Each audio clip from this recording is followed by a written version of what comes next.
health, your skin, and your hair deserve better. Enjoy delicious, clean water from every tap with a LifeSource water system. Call 1-800-WATER-99 or visit lifesourcewater.com. Is this the tackle? This is the KBLA Sports Minute with Ray Richardson. The Dodgers are back in first place in the NL West after an 8-1 win Sunday at Arizona. The win capped a 6-4 road trip. The Dodgers lead San Diego by a game. NBA playoff action resumes tonight with 2 Game 4s. Boston is at New York. The Knicks have a 2-1 lead in the best of 7. Golden State is at home against Minnesota. Minnesota is up 2-1. Golden State guard Steph Curry will be evaluated Wednesday to see where he is in his recovery from a strained hamstring. Howard and Jackson State earned automatic bids to the NCAA women's softball tournament. Howard won the MEAC championship. Jackson State claimed the SWAC title. Both HBCU teams will be number 4 seeds in their regional. Cleveland Browns head coach Kevin Stefanski said Shedeur Sanders did nice work during the team's minicamp for rookies. The camp ended Sunday. No debates, no speculation, just the info you need. That's your KBLA Sports Minute. I'm Ray Richardson. More news, opinions, and conversation when we come forward on KBLA Talk 1580.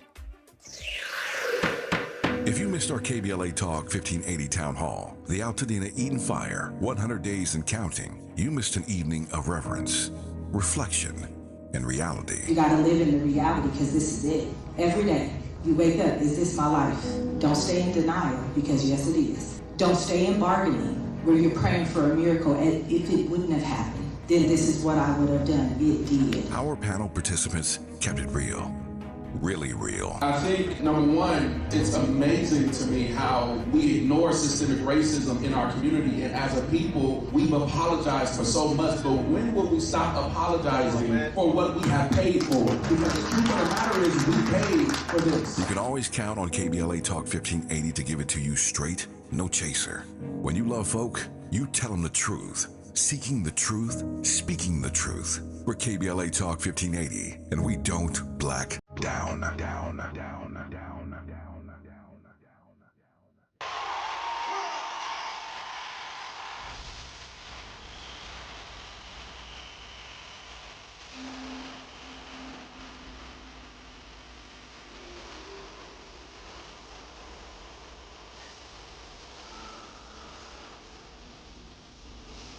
I'm gonna try to keep it coming. Things ain't always.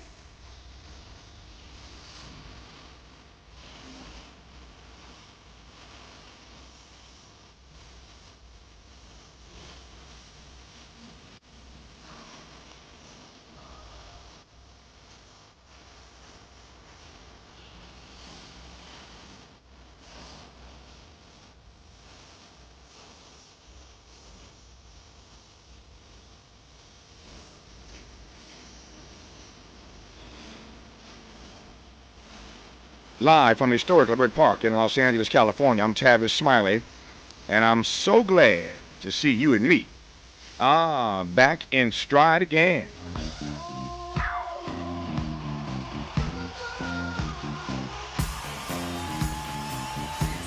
Before we get started with today's show, let me invite you to follow me on Facebook and Instagram at The Real Tavis Smiley, and get updates on X, that's formerly Twitter, at Tavis Smiley. By the way, should you miss any part of today's program or want to catch up on previous shows, you can always visit thetavismiley.show.com. That's thetavismiley.show.com, or wherever you get your podcast, and listen to the Tavis Smiley podcast version of this live program at your leisure. Another great show on tap for you today. In our second hour, 2 conversations. Up first, University of Chicago public policy professor Jens Ludwig on his new book, Unforgiving Places, The Unexpected Origins of American Gun Violence. Professor Ludwig believes that behavioral science may be the key to saving lives in America's gun epidemic. We'll talk about it on the top side of Hour 2. On the B side of Hour 2, the urgency of now, reimagining the criminal justice system as we know it. Formerly incarcerated activist and author Emile DeWeaver talks about his prescriptions in his new text, Ghost in the Criminal Justice Machine: Reform, White Supremacy, and an Abolitionist Future. That's on the backside of Hour 2. In our third hour, Ashley Woodard Henderson talks about the FBI finally piecing together phone evidence and a neo-Nazi group chat to find and arrest the arson suspect who set ablaze the famed Highlander Research and Education Center where Dr. King, Rosa Parks, and many other movement leaders and everyday civil rights workers were trained. Ashley Woodard Henderson was the longtime co-director at the Highlander Center, and I look forward to welcoming her into the studio today in our final hour. But in this first hour today, let's talk politics with policy and political expert Doug Sosnik, who has advised presidents, senators, governors, Fortune 100 corporations, foundations, and universities over the course of his illustrious and storied career. I'm pleased to welcome Doug Sosnik to this program. Doug, how are you today, sir? Great, Tavis. Thanks for having me on. Man, it's my great honor to have you on. All the experience you have, we could use your insight right about now, your input, and there's a lot to cover in this hour. Let me start with this. There are a number of clips I want to play as we move through this hour, Doug. I think I want to start with this. So Donald Trump jumped out, as we know, some weeks ago and declared he was going to impose tariffs on the entire world. Long story short, as we all know, the world pushed back. Donald Trump had to cave on this issue. But listen to how moments ago he framed this reset, this reboot with China. Just listen to how he frames what's actually happening with China right about now. A total reset with China after productive talks in Geneva. Both sides now agreed to reduce the tariffs imposed after April 2nd to 10% for 90 days as negotiators continue on the largest structural issues. And I want to tell you that a couple of things. First of all, that doesn't include the tariffs that are already on, that are our tariffs, and it doesn't include tariffs on cars, steel, aluminum, things such as that, or tariffs that may be imposed on pharmaceuticals, because we want to bring the pharmaceutical businesses back to the United States, and they're already starting to come back now based on tariffs. Because they don't want to pay 25, 50, or 100% tariffs, so they're moving them back to the United States. Okay, that's enough of that. That's enough of that. Just want to give you a taste of what the president had to say literally moments ago. So, Doug, anywhere you look at this, he jumped out there. He's walking this thing back. What's your read? Well, like so much in Trump's presidency, I don't really think that he has a strategy to what he's doing. It's more just tactical, and it's, as we say, it's fire first and aim later. And we'll have to see where we come out 90 days from now. But I think that above and beyond the damage that can be inflicted on the American public by these tariffs, the uncertainty that surrounds the decision-making process of Trump and his administration is really going to cause, I think, economic problems in our country. I mean, businesses can't plan right now and invest right now because they don't know the rules. And I think that, if you had a strategy, I mean, the big issue here, I think, on trade is China. And they should have had a strategy for China. And what I would have done is I would have negotiated and come to terms with the Mexicans and the Canadians first. I would have moved to Asia and tried to come up with an acceptable arrangement with Japan and Korea, and then gone to Europe with our European allies and tried to reestablish some new trade tariff policies. And then at that point, I would engage China from a position of strength. As it is right now, we have friends and foes all opposed to us around the world. And we really, every morning, it appears like Trump wakes up and decides what to do going forward. Yeah. I guess the big question for me, which we'll cover when we come forward here, is how many times, and again, no naivete in laying this out, but how many times can a president walk back stated policies? It's not just on these tariffs. We could run the list if we had the time of all the things that Donald Trump has said since returning to the White House that he has had to walk back, this being perhaps one of the biggest ones. And that's not even talking about what the courts are going to do, or courts are doing all across the country. Indeed, the U.S. Supreme Court will hear this week the birthright citizenship case. We'll talk about that with Doug in a moment here. But how many times, again, can a president just jump out there? You heard what Doug said. You fire first and you aim later. I get it. But how many times can you do that and not suffer some damage to your polling numbers and to your agenda overall. We see his numbers already in the toilet, but I don't know that this strategy, again, of firing first and aiming later, having to walk all these things back in any way aids and abets his agenda, and that may not be the worst thing, right? I digress on that for now. Just getting started with Doug Sosnik for the hour here on Tavis Smiley. Generous listening. Charitable listening. It's why everybody wants to talk to Tavis. The conversation continues when we come forward.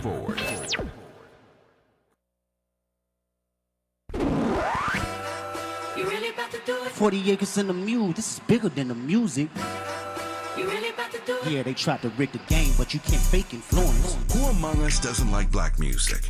But Kendrick is right. This moment is so much bigger than music. These are serious times. We've got serious problems, and we need serious people who understand that slogans are not solutions. When you want substantial and sober analysis about things that matter to you and the ones you love, this is where you turn. We're KBLA Talk 1580, and we've got your black.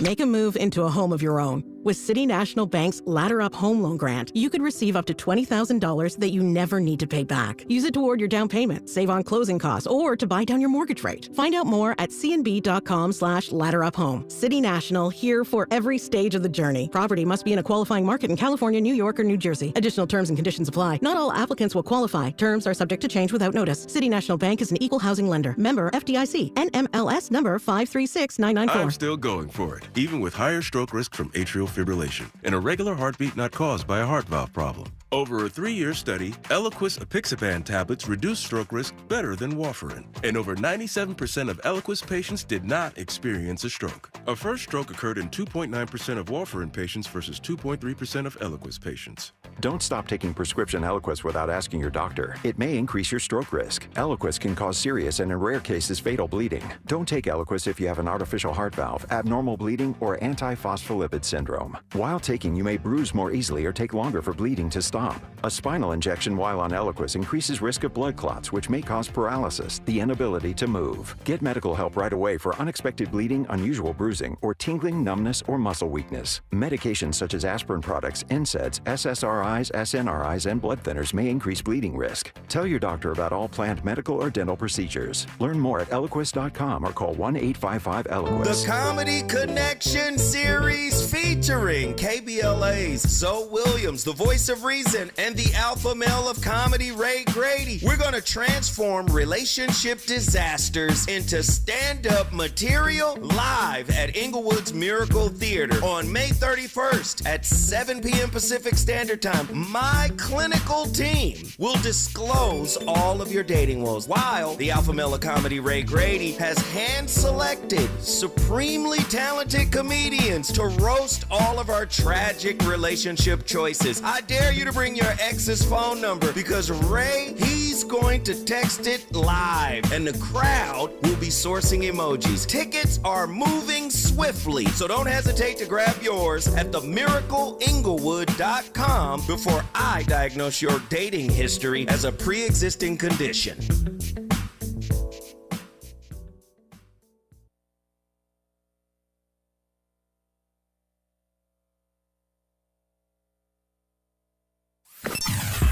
Sometimes he fails at fitting in, but we're okay with that. You're inside the Tavis Smiley Show.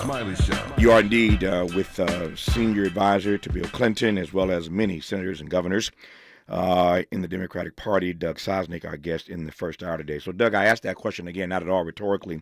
How many times, to quote you, can you fire first and aim later? How many times can you advance policies, important policies? I call these tax tariffs.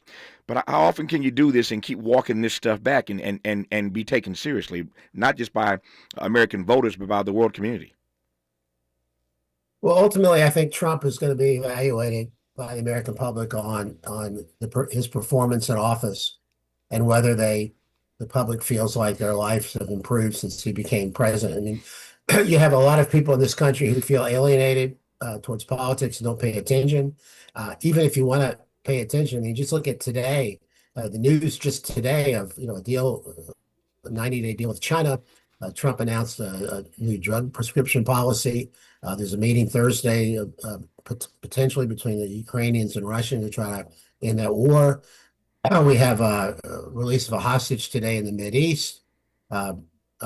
So it's hard to follow all this, even if you want to try to follow all this. But as I say, most important isn't going to be what he says. It's going to be the performance in office. Do people feel like he did as president what he campaigned on, and do they feel like their life is better now with him as president than when Joe Biden was in office? And that ultimately, more than anything else, is going to determine his success. To your point of whether or not American voters think he is doing and accomplishing what he said he was going to in Iran, clearly you're not a Trump supporter. I'm not a Trump supporter, but give me your sense of how on target he is or how off target he is on what you expected, given what he said during the campaign. Well, on the run up to the election, I said to people that regardless of the outcome of the election, and while I certainly wasn't sure, I thought Trump was probably going to win. Mm-hmm. And what I said to people was that people were underestimating how different life is going to be under Trump 2.0 than it was under Trump 1.0. And I think people underestimated that. Now, having said that, I never dreamed that he would have gone and been as radical as he's been since he took office. Even though, as I say, I did think it would be quite different. This is a level that was unimaginable to me. Yeah. You said something a moment ago, Doug, that made me think about a clip I saw last night. I to your point, there is so much happening every day in the Trump era. I do my best to try to keep up because I have to during a 3-hour show every day here. And yet there's stuff sometimes I miss. I don't know how I didn't realize until yesterday that Joe Biden was on The View the other day. I totally missed. The former president, Joe Biden, stopped by The View for a conversation. Didn't even see or hear about it with all the other stuff on my docket. And maybe because Joe Biden, in many respects now, is prologue, people aren't really tuned in that way. But I was preparing for our conversation last night and stumbled onto this and wondered again how I'd missed it. But he was on The View, and his answer to the very first question about this campaign in the rearview mirror was that he thought that Kamala might lose. Now, that headline has been, making its way around on social media, that the president himself, Joe Biden that is, thought that his vice president might lose the race. And I guess it was Whoopi Goldberg, as I recall. Whoopi asked him, why is that? And he said because they played the sex card, the sexist card. He said the campaign was sexist from beginning to end, the campaign against her, that is. And because of the way they were playing that sexist card, that gender card, he thought that she might lose the race. I found that interesting for a number of reasons, but this is your conversation, not mine. How do you read that particular comment, and is that why Kamala lost, because of sexism? Well, I think it's probably true what the former president said, but I think fundamentally the main reason that Trump was able to win was, first of all, we're in a country of transition, and the country has been voting for change since the beginning of the century. So 11 out of the last 13 elections, the country's voted to either change presidents, control the House and or the Senate. So the first thing is being the candidate of change in at least current modern American politics is the right side. The second, though, is we've had the highest inflation under the Biden-Harris presidency of any time since the early 1980s. And I think the issue of the border was also an enormous concern to the American public. So I think that fundamentally, and by the way, Biden only got out, less than 110 days before the election. But prior to his getting out at the 11th hour, over 70% of the people thought he was too old to run for president. So I think that those are the larger dynamics. And it really, first of all, Trump did not win in a landslide like he claims. In fact, it was the fifth narrowest victory since the 1960s election. But I think the country largely, this was a vote less for Trump than against the Democrats and Biden and Harris. And just one important factoid, there were more than 6 million fewer people voted for Harris in 2024 compared to Biden in 2020. So I think these larger sort of meta environmental issues about a presidency in which the country felt like their life was better before Biden took office. I think that was the main reason that Harris lost. Yeah.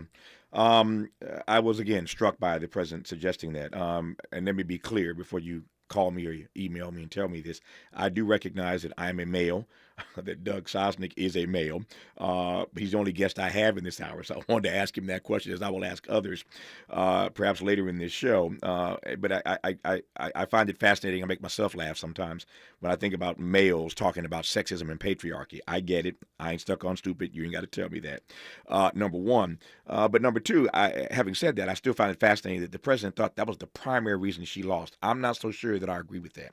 I think it is a reason, but I think I'm in agreement with Doug here. I'm not sure it was the reason that Kamala Harris lost. I could be wrong. That's my point of view. I don't think that's patriarchal to say that. But I was fascinated by the president saying that. Of course, he is sitting around a table full of women when he makes this comment. And to what extent that impacted his commentary, I do not know. But I've seen some interesting commentary about the fact that his read is that she lost primarily, underline that word, because of sexism. I digress on that for now. Maybe he's right, maybe he's wrong, who knows.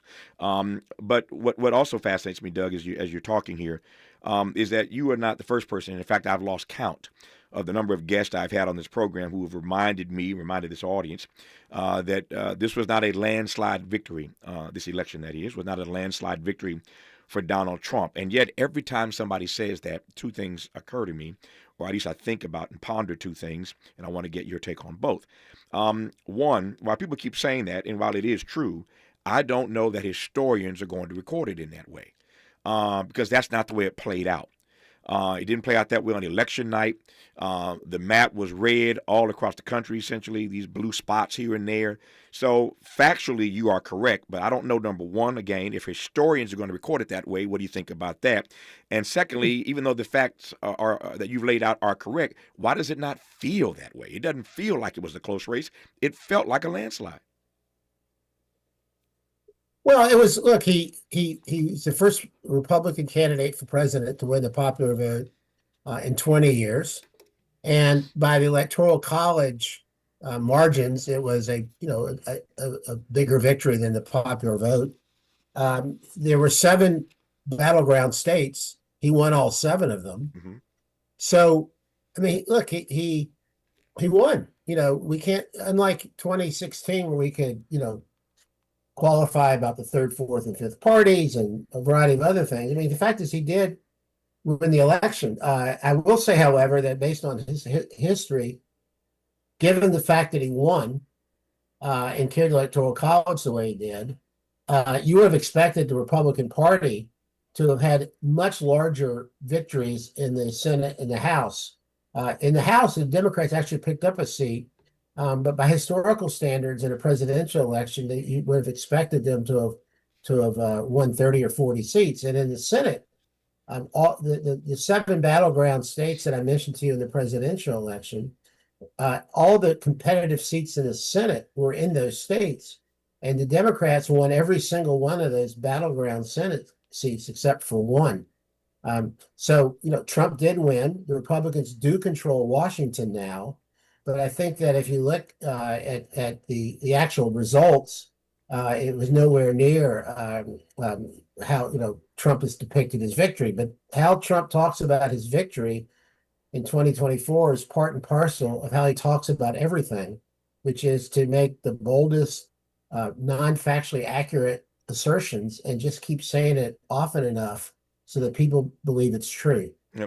I think there is value. One other point on this, we'll move forward. I think there is value in reminding ourselves, reminding the nation, reminding the world that this was not a landslide victory for Donald Trump. There is value in that, in part because I do want, in fact, the historians to get this right.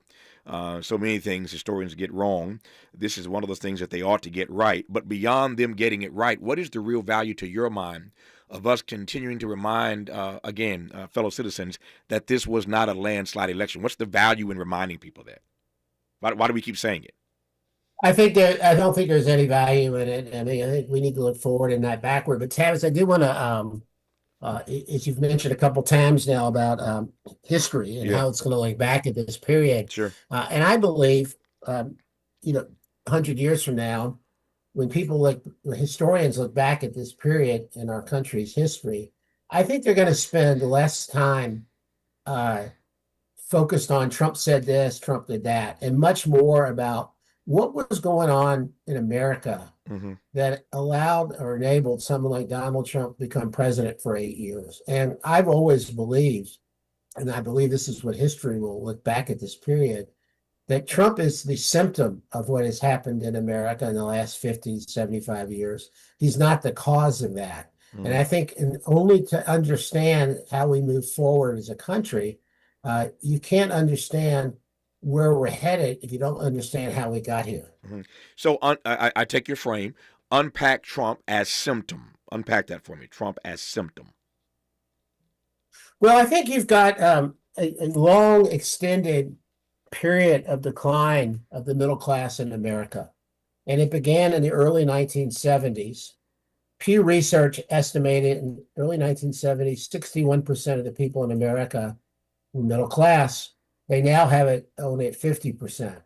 So we started with shareholder capitalism, in which everything was geared about making profits for shareholders and Reagan's economic policies in the 1980s, followed by offshoring and the beginning of global trade, the entry of China into the WTO.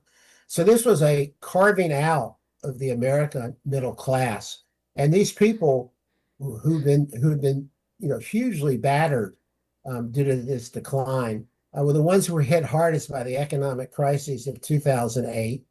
They were the last people to recover in the decade following that, and they were hit hard again by COVID. And if you look at the characteristics of who were the people that have been left behind, they tended to be non-college people with non-college voting. I started in politics in the early 1980s and in Michigan. And back when I started, a number of the people who worked for us worked on the lines and auto factories, and they didn't have a college degree. And they had a nice, decent house in Lansing, and then they had a cottage up in the north, and they had a truck and a boat that they took up there. And they had a really good middle-class life. These are the people who increasingly have been left behind. And so and a lot of this was happening and forming long before Donald Trump ever rode down that escalator in 2015 and announced for president. And it's important to remember that politics is a lagging, not a leading indicator of how people feel in America. And so only the first time that you saw the impact of this politically was in the 1992 presidential election, with Pat Buchanan's America First primary challenge to President Bush, and then Ross Perot got almost 20 million votes in that election.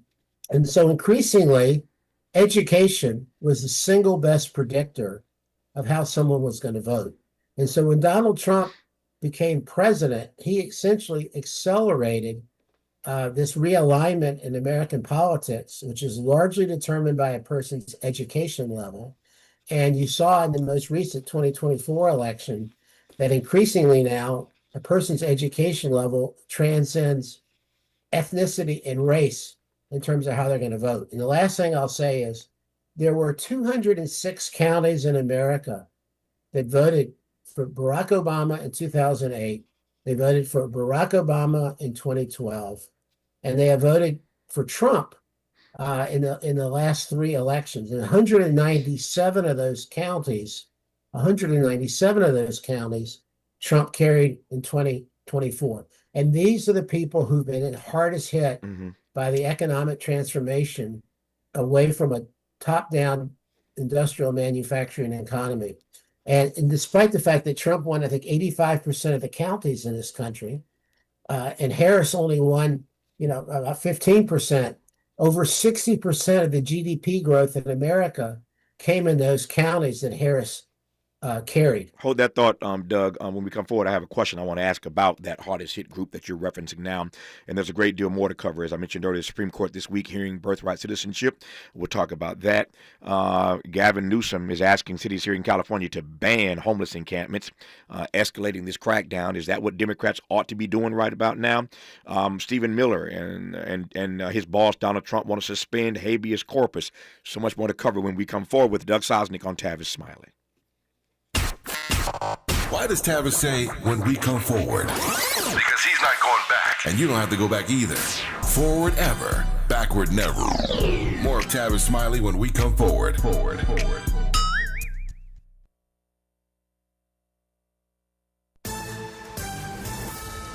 I'm Bree Wood with BIN News Now. Newark, New Jersey Mayor Ras Baraka is out of custody after being arrested for trespassing at an immigration detention center. I will confer with my lawyers to figure out what's the best pathway forward on this. I think they completely violated my rights. Mayor Baraka is considering legal options. Democratic Representatives Coleman, Menendez Jr., and McIver were also involved. Federal officials say the mayor committed trespass and ignored multiple warnings to leave an immigration detention center Friday afternoon. The U.S. will ban livestock entry at the southern border to prevent the spread of the New World screwworm detected 700 miles away in Mexico. The Department of Agriculture announced that on Sunday.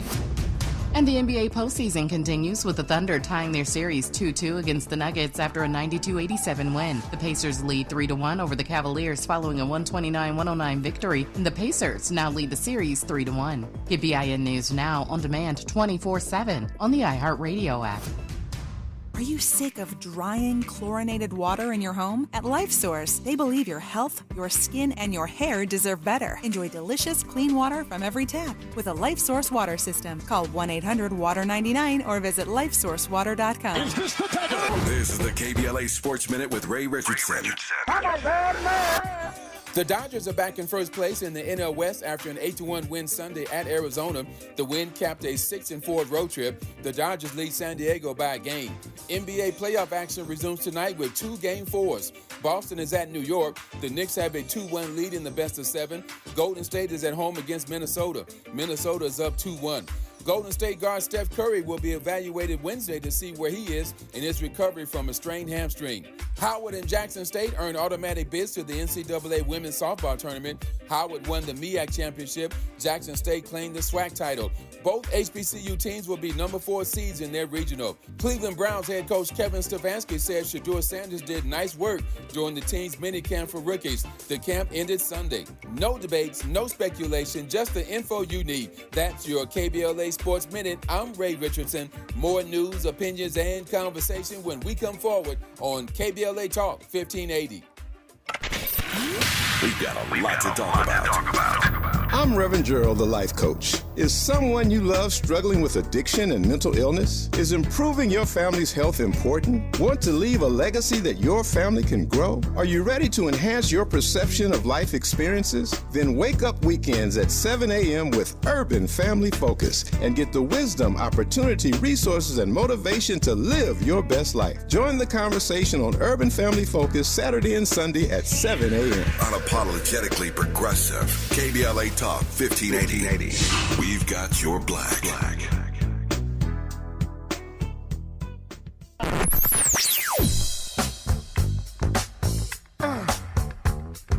This is KBLA Talk 1580. Talk radio. That's music to your ears. We're unapologetically progressive. KBLA Talk 1580.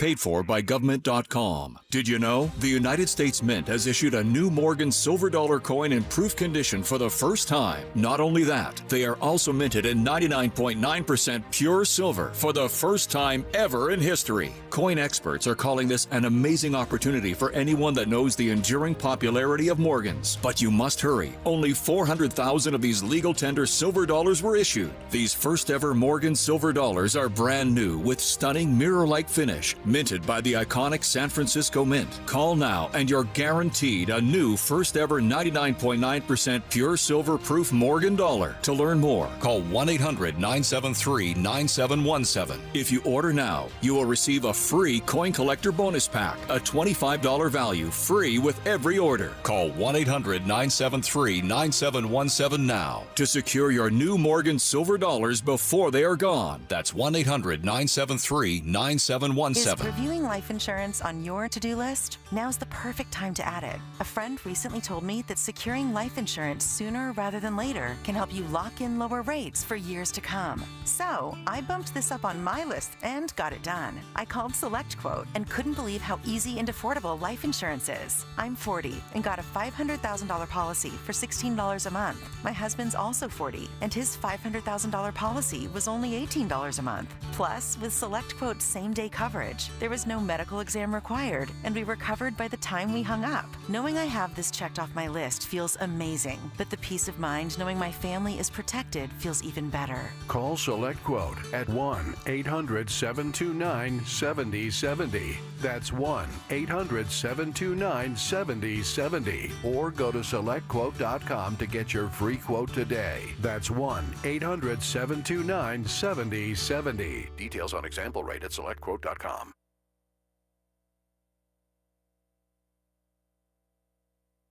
He's a paradigm pioneer and the top-rated African-American talk show host in the nation, according to Talkers Magazine. You're tapped in with Tavis Smiley right now.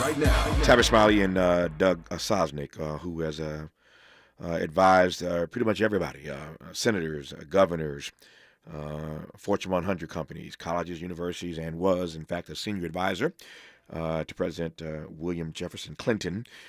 Pleased to have him on this program in this first hour as we talk politics today, as we typically do in the first hour of this program.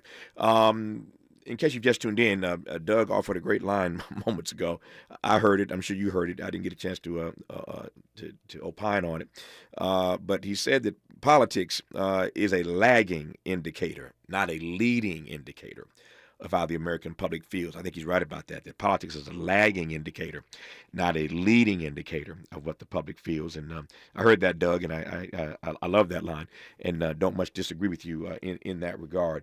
There are a couple of things, though, that I said I wanted to follow up on with you regarding this point you were making moments ago about this particular community of Americans, this particular group of Americans who've been most impacted by all of the economic malaise that preceded Donald Trump, so that Donald Trump, to your word, is a symptom, not the cause. What can Democrats do, if anything, to appeal to that particular group? Because whatever they're doing now, quite frankly, ain't working. Well, look, I think ultimately economics and how people feel about their life economically is the single most important thing politically. And what made the Democratic Party the majority party was giving middle-class people, or giving people the opportunity to become a member of the middle class, regardless of whether they had a college education and regardless of where they were born. And I think increasingly people feel like that the deck is stacked against you trying to improve your life and working hard. And so I think ultimately for the Democratic Party, the single most important thing is for us to focus on the working class people of America. We have almost 2/3 of Americans do not go to college and get a 4-year college degree. So I believe our focus should be on creating opportunity and pathways for people to become a member of the middle class that doesn't require them to go to college and to rack up, huge amounts of student debt. So I believe that's where our focus should be going forward. You were part of Bill Clinton's inner circle, as was your friend and my friend, James Carville. He made these comments some days ago. I've asked others about it, but not Doug Sosnik, who was, in fact, the senior advisor to Bill Clinton. Speaking of Democrats, what they ought to be focused on, Carville has said of late that Democrats ought to play possum, as you know. And then he came behind that and invited progressives to lead the Democratic Party. Is Carville right on either or both of those counts? Well, I generally agree with James, and I think he's a really smart guy. But I think that, look, we're the opposition party. We're out of power. So we have no leader. And I think there are limits on what we can say we're going to do because we don't have any power. But I think the single most important thing right now for us is to have a clear narrative defining Trump and the Republican Party. And everything that we criticize him on has to be in that narrative. So, for instance, Elon Musk has huge negative ratings. Well, now he's left the government. And so our whole efforts when we were attacking Musk should have brought it back to Trump and his presidency. And basically, I believe, how they're screwing the middle class. So I think our single most important thing is to have a clear narrative to define Trump and Republicans that we reiterate every day, regardless of the issue, we bring it back to the narrative. I think that's the most important thing we can do right now. One other question about Democrats and the way they are showing up or not, and the way they're pushing back or not, the kind of opposition party they are being or not, before I go back to the Republican side of the aisle, because there is other news there. I mentioned moments ago that Stephen Miller is at it again, out making public pronouncements on behalf of the administration, the Trump administration, that they want to suspend habeas corpus. They want to suspend core U.S. legal rights. And that's problematic. Say nothing of the Supreme Court this week hearing this birthright citizenship case. So we'll swing back to the Republican side of the aisle in just a second here. But again, one last question about Democrats. I think one last question. This story is everywhere today. Our governor here in California, this program, as you know, is syndicated. You're being heard in markets all across the country, and for that I am grateful. But I sit in Los Angeles. And the governor here in California, Gavin Newsom, who everybody knows, worst kept secret in the world, wants to run for president, has been finding his way as best he can to the middle, whatever that is these days. And I've said many times that before Gavin started pushing toward the middle, there's no way that his record would play in red states. I can't think of a single red state in which Gavin Newsom could be successful. I made that comment on this program one day, interestingly. I made that comment in conversation with my friend Bill Maher of Real Time on HBO. So Bill and I debated this. Bill likes Gavin Newsom, and I don't dislike him, but I said that to Bill in conversation one day. So what happens next? The next night, Bill is on Real Time. Gavin Newsom is his guest, and he's saying to Gavin, I was on Tavis's show yesterday, and Tavis says, there ain't a red state in this country you can win in. So it was kind of funny, but he threw me under the bus with Gavin Newsom. No problem, I can handle it.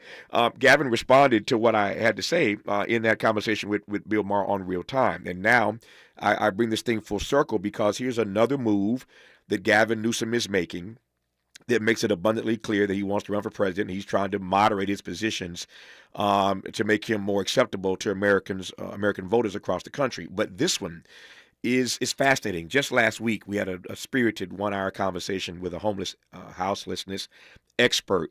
And here comes Gavin Newsom now asking cities in California to ban homeless encampments. He says, and I quote, "There are no more excuses. There are no more excuses."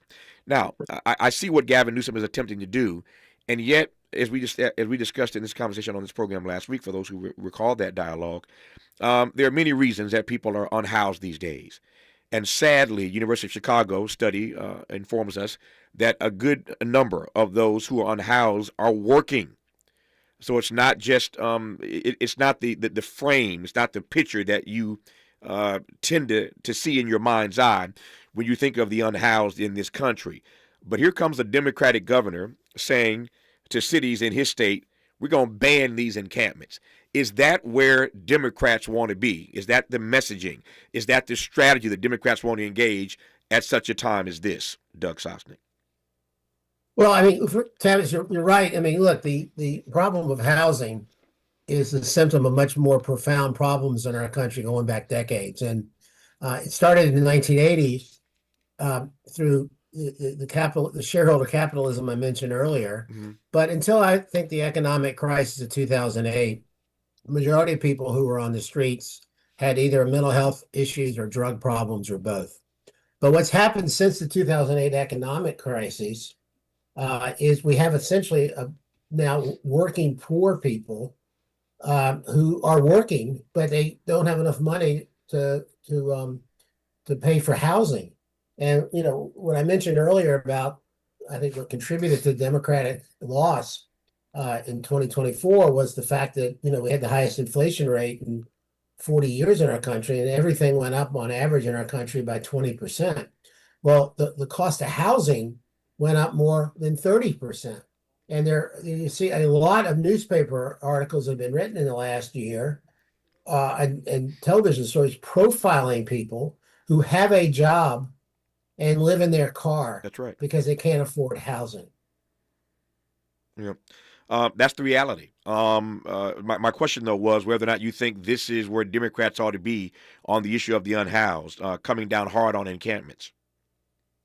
Well, I think, look, one of the problems that Democrats have both nationally and in a lot of the cities in America is that the public feels like they're ungovernable, and that under Democratic leadership, crime has gone up and we've lost control. So ultimately, to fix the problem, we have to fix the problem and not victimize people. And so there are places like, for instance, in Portland, Oregon, that have the city leaders have created a lot of new housing there, affordable housing for $300,000 or less, and helping people make the initial payment. So we ultimately have to provide a solution to this problem and not victimize people. In the interim, I think we're going to have to do a better job of managing the fact that we have, I think, it's hard to get a hard number, but the estimates are close to 1 million people are living on the streets of America. But I think are going to have to find a middle ground between what we've had in these cities and what people like Newsom are suggesting. Yeah. Our guest is Doug Sosnik. I'm Tavis Smiley. Hope, agency, dignity. This is Tavis Smiley. Can you dig it? Come on! We ask seniors how to prevent Medicare scams. My best advice, if you get a phone call, do not talk to the person. These people are well trained. Don't talk to them. They don't know me. They're just trying to scam me. Don't be fooled. Hang up. Just hang up. Never give out your Medicare number. They're going to get your number to put in a false claim. If I get a call from someone, I don't pick up the phone. And should I pick up the phone and they ask for information, then I hang up. How do you detect Medicare fraud? Just like I check my credit card statements, I check my Medicare statements monthly. Scammers can get a hold of your number, order medical devices through your account, and you're not even going to know about it if you don't look at your statement. Check your statement every month. If you get your statement and you see something that you know you did not have done, you report it. Call your senior Medicare Patrol. To report Medicare fraud, call the Senior Medicare Patrol at 855-613-7080. KBLA Talk 1580. We've got a lot to talk about. KBLA Talk 1580, connecting you with services and solutions. LA County's new Justice Care and Opportunities Department, or JCOD, is here to support justice-involved individuals and their families. The JCOD Support Center is now taking calls at 1-833-LACJCOD. That's 1-833-522-5263. Available 7 days a week from 6 a.m. to 11 p.m., the Support Center is your one-stop shop for re-entry issues and court support. They offer court reminders, connections to local services, transportation assistance for housing, court appearances, and childcare. The JCOD hotline provides personalized help to connect you with services that you need. And don't forget to check out justiceconnect.org for more information. Remember, it's free and available every day at 1-833-522-5263. This is a community call to action from KBLA Talk 1580. Sometimes an identity threat is a ring of professional hackers. And sometimes it's an overworked accountant who forgot to encrypt their connection while sending bank details. I need a coffee. And you need LifeLock, because your info is in endless places. It only takes one mistake to expose you to identity theft. LifeLock monitors hundreds of millions of data points a second. If your identity is stolen, we'll fix it, guaranteed, or your money back. Save up to 40% your first year with promo code NEWS at LifeLock.com. Terms apply. Johns Hopkins University has found that just mild hearing loss doubles your risk of dementia, so hearing loss isn't something to ignore. But hearing aids are so expensive and ugly. Not anymore. Meet Audien Hearing. You can get nearly invisible hearing aids without a prescription starting at $98 a pair, and they're ready to use right out of the box. Rated the best hearing aids of 2025 by Forbes Health, and with over 1 million customers, Audien is easy to trust. Visit audienhearing.com. That's AUDIEN hearing.com. Freedom is an endless meeting. So let's get back to it with Tavis Smiley. Tavis Smiley and Doug Sosnik. I feel the need very quickly here to give you the backstory to this story about Gavin Newsom saying that there are no more excuses when it comes to these homeless encampments and asking cities up and down the state of California to ban these homeless encampments. As I mentioned a moment ago and Doug and I were conversing about, the data suggests that there's a growing number of Americans who are unhoused, who are working. What we know is that there's not enough housing in this state, not enough housing in this country. That's one of the reasons that people are unhoused. There just isn't enough affordable, underline that word, not enough affordable housing.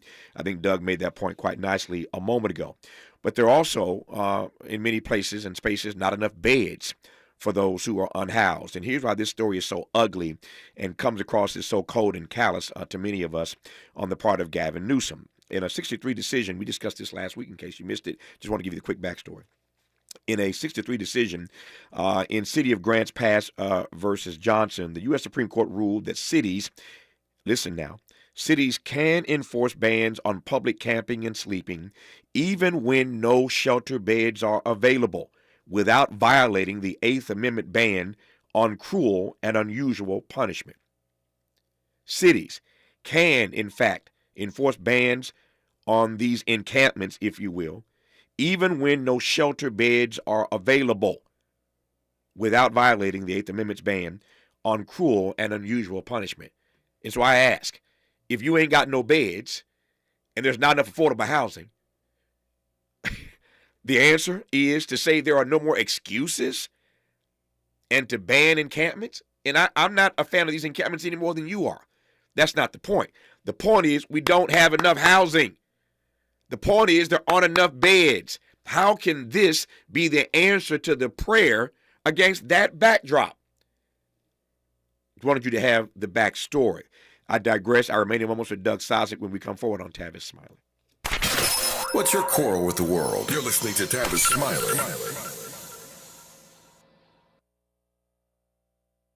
If you're like me, 60 and retired, making ends meet, especially here at the supermarket and drugstore, is tough. I'm so blessed to have found benefitscheckup.org. It's a free and confidential website from the National Council on Aging that connected me to $1,200 a year in programs that help pay for food, medicine, utilities, and more. Maybe it can help you. benefitscheckup.org. You know where you want to go in life, and City National Bank can help. City National knows the dedication it takes to build your vision for the future into a reality, and our team is here for you. We have a wide range of options to help, from personal savings accounts to interest-bearing money market savings accounts and more, all designed to help you get where you want to go. City National, here for every stage of the journey. Learn more at cnb.com. City National Bank is a subsidiary of Royal Bank of Canada, member FDIC. KBLA Talk 1580. We've got a lot to talk about.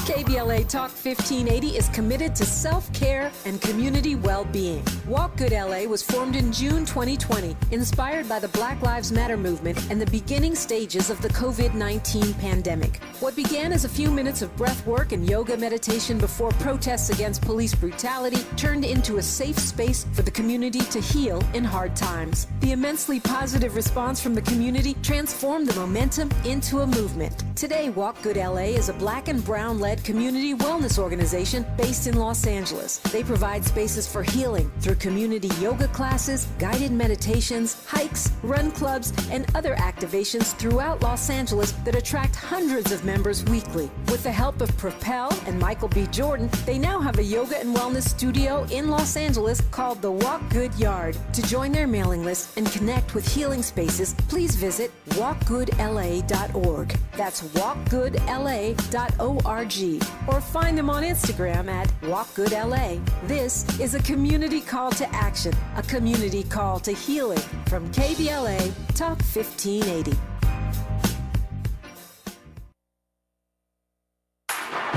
Less monologue, more dialogue. Tavis Smiley continues right now. I've got 5 minutes left with Doug Sosnik. I want to cover at least 2 issues. Let me start with this clip from Stephen Miller, the president's advisor inside the White House. Doug Sosnik was senior advisor to Bill Clinton. Stephen Miller is a senior advisor to Donald Trump. Their politics are very different. Listen to Stephen Miller. Well, the Constitution is clear, and that, of course, is the supreme law of the land, that the privilege of the writ of habeas corpus can be suspended in a time of invasion. So I would say that's an option we're actively looking at. Look, a lot of it depends on whether the courts do the right thing or not. At the end of the day, Congress passed a body of law known as the Immigration and Nationality Act, which stripped Article III courts, that's the judicial branch, of jurisdiction over immigration cases. So Congress actually passed, it's called jurisdiction stripping legislation. It passed a number of laws that say that the Article III courts aren't even allowed to be involved in immigration cases. Many of you probably don't know this. I'll give you a good example. Are you familiar with the term temporary protected status, or TPS, right? So by statute, the courts are stripped of jurisdiction from overruling a presidential determination or a secretarial determination on TPS when the Secretary of Homeland Security makes that determination. So when Secretary Noem terminated TPS for the illegals that Biden flew into the country, when courts stepped in, they were violating explicit language that Congress had enacted, saying they have no jurisdiction. So it's not just, the courts aren't just at war with the executive branch, the courts are at war, these radical rogue judges, with the legislative branch as well too. So all of that will inform the choices the president ultimately makes, yeah. To be exact and more precise, Stephen Miller is the White House Deputy Chief of Staff. I was just using that term in the vernacular, a senior advisor. He is, but his title is White House Deputy Chief of Staff, to be clear about that. All right, I've got 3 minutes left, and I want to still get the birthright citizenship, but Doug Sosnik, is that what we're doing? What Stephen Miller suggested? We're suspending habeas corpus now? Is that what we're doing here? Well, that's, of course, ridiculous, and Stephen Miller is not a lawyer, among other things. But I think it does raise an important issue. I mean, the founding fathers believed in 3 branches, the co-equal branches of government, and it's clear that the congressional branch, controlled right now by Republicans, have completely abdicated their oversight as an equal partner with the executive branch. So it really is going to come down to how the courts rule on a whole host of issues. And what Trump is doing right now, and Miller, is testing the courts and going as far. They're trying to go as far as possible to see how far their courts will allow them to go. And this is a perfect example of that. Yeah. So this week, the Supreme Court is going to hear this birthright citizenship case. I don't have time to get into the particulars of what they're focusing on, but the larger point here is that we have clearly a divided Supreme Court that's going to be on full display when this birthright citizenship case is heard. Your thoughts on the case and what ultimately may come out of it? Well, we have Tavis in our the court will be a right of center court for the rest of my life and your life. So that's the framework of this issue and any other issue going forward. And ultimately, to the extent there are any swing voters in this court, Barrett is the most likely swing voter with Roberts to go to a 5-4 majority against the right wing part of the court. But I personally am troubled by this court's willingness to give the executive branch virtually unlimited power. Yeah. I got 60 seconds left, but I wonder if I could just ask you just a top line for me. Your piece, for those who did not read it in the New York Times, why Trump's 100-day blitz may lead to a historic bust. We've talked a lot about Trump in this hour, but your view is that his this blitz may lead to a historic bust. Give it to me in 45 seconds, Doug. Well, activity just for the sake of activity means nothing. Ultimately, as I said earlier, it's all going to boil down to how do people feel in their lives since Donald Trump became president. Is their life better now than before he became president? Has he done what he said he was going to do? And he has currently the lowest popularity of any president since World War II. But I don't think we're going to really know where we stand until around Labor Day of this year, at which point most people in America will have made their minds up more than a first impression about whether Donald Trump is delivering for them. Stephen Miller and Donald Trump continue to run their play, and that's that. But Doug Sosnik suggested that the plays they're running may lead, this blitz may ultimately lead to a bust. You can read his piece at the New York Times. Once again, it's titled "Why Trump's 100-Day Blitz May Lead to a Historic Bust." I found it fascinating, and I think you will as well. Doug, thank you for your time. Good to have you on, my friend. All the best to you, sir. Thank you, Tavis. Nice to be with you. A great honor to have you on. More of Tavis Smiley when we come forward.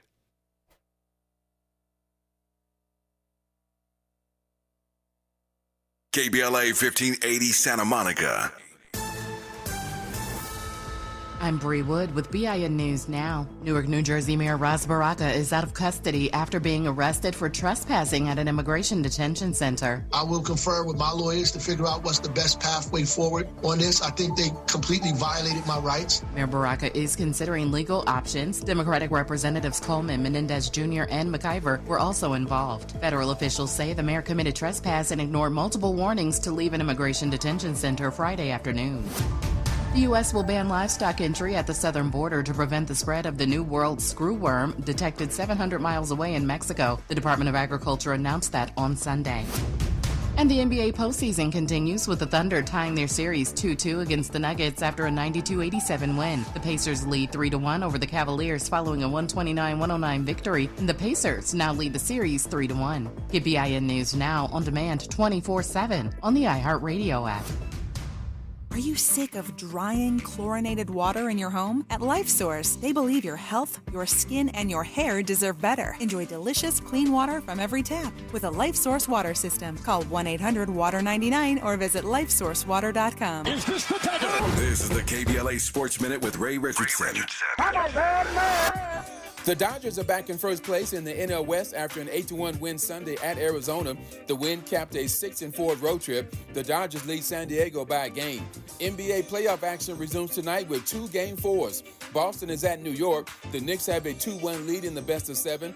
Golden State is at home against Minnesota. Minnesota is up 2-1. Golden State guard Steph Curry will be evaluated Wednesday to see where he is in his recovery from a strained hamstring. Howard and Jackson State earned automatic bids to the NCAA women's softball tournament. Howard won the MEAC championship. Jackson State claimed the SWAC title. Both HBCU teams will be number 4 seeds in their regional. Cleveland Browns head coach Kevin Stefanski said Shedeur Sanders did nice work during the team's minicamp for rookies. The camp ended Sunday. No debates, no speculation, just the info you need. That's your KBLA Sports Minute. I'm Ray Richardson. More news, opinions, and conversation when we come forward on KBLA Talk 1580. If you missed our KBLA Talk 1580 Town Hall, the Altadena Eden Fire, 100 Days and Counting, you missed an evening of reverence, reflection, and reality. You gotta live in the reality because this is it. Every day, you wake up, is this my life? Don't stay in denial because yes it is. Don't stay in bargaining where you're praying for a miracle and if it wouldn't have happened, then this is what I would have done. It did. Our panel participants kept it real. Really real. I think, number one, it's amazing to me how we ignore systemic racism in our community, and as a people, we've apologized for so much, but when will we stop apologizing for what we have paid for? Because the truth of the matter is we paid for this. You can always count on KBLA Talk 1580 to give it to you straight, no chaser. When you love folk, you tell them the truth. Seeking the truth, speaking the truth. We're KBLA Talk 1580, and we don't black down.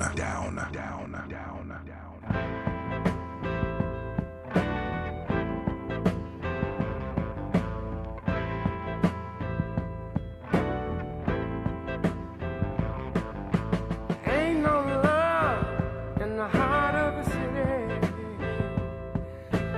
Ain't no love in the heart of town. Ain't no love and it's shown up for pity. Ain't no love 'cause you ain't around.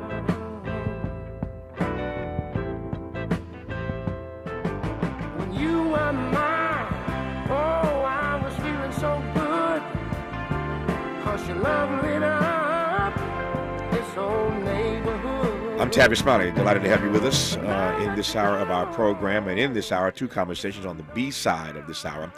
The urgency of now, reimagining the criminal justice system as we know it. Formerly incarcerated activist and now author Emile DeWeaver talks about his prescriptions in his new text, Ghost in the Criminal Justice Machine, Reform, White Supremacy, and an Abolitionist Future. We'll do that on the backside of this hour. We commenced this hour in conversation with University of Chicago public policy professor Jens Ludwig on his new book, Unforgiving Places, The Unexpected Origins of American Gun Violence. Professor Ludwig believes that behavioral science may be the key to saving lives in America's gun epidemic. I'm delighted to have him on this program right now. Professor Ludwig, good to have you on. How are you, sir? I'm doing great. Thank you so much for having me on. I'm really grateful. I'm honored to have you on. Let me start with a couple of broad questions, and we will narrow it perhaps as we move through this half hour. One, I'm fascinated always by the things about particular issues and conundrums that fascinate researchers. What is it about gun violence in America that so fascinates you, for starters? Well, one of the things that's so, let me say, deeply important about the gun violence problem is that it's a uniquely American problem among the rich countries of the world. So no other rich country has a problem like this, anywhere remotely like this. And I think the other thing that's so deeply important about this problem, which got me to really spend so much time thinking about it is so enormously regressive in its impact. You know, it is disproportionately concentrated in low-income communities, as we all know, and particularly in low-income Black communities. It's one of the key reasons why we have such big life expectancy differences between Blacks and whites in America. It's just a hugely important problem that we haven't made nearly enough progress on. And that's the sort of problem that researchers try and figure out and help solve. I was just about to ask you, to your first point, that we are such an outlier in this regard, that is to say, gun violence, among other wealthy nations around the world. I was about to offer as my follow-up question, why us? And then you gave me that second point, that it is so, gun violence, that is again, is so regressive in its impact. That second point may answer my question about why us. Do you take my point? Yeah, no, I totally get your point. And, you know, I think one of the, I think there's a lot to this, right? There's obviously a lot to this within the country. Maybe one place to start is just the 800-pound elephant here with respect to gun violence in America is the 400 million guns that we have in a country of 330 million people. And, you know, I don't think that there's anything more inherently violent or anything about Americans than people in the United Kingdom or other rich countries around the world. I think there's very clear data to suggest, and common sense as well, that having that many guns in the U.S. contributes to our off-the-charts problem with gun violence and homicide. Yep. I know Professor Ludwig got my point, but just in case some listening did not, let me be more clear and more precise in what I meant by the fact that his second response about the regressive nature of the impact of gun violence might answer the first question about why us. My point simply is that this issue perhaps persists because we don't care about the victims.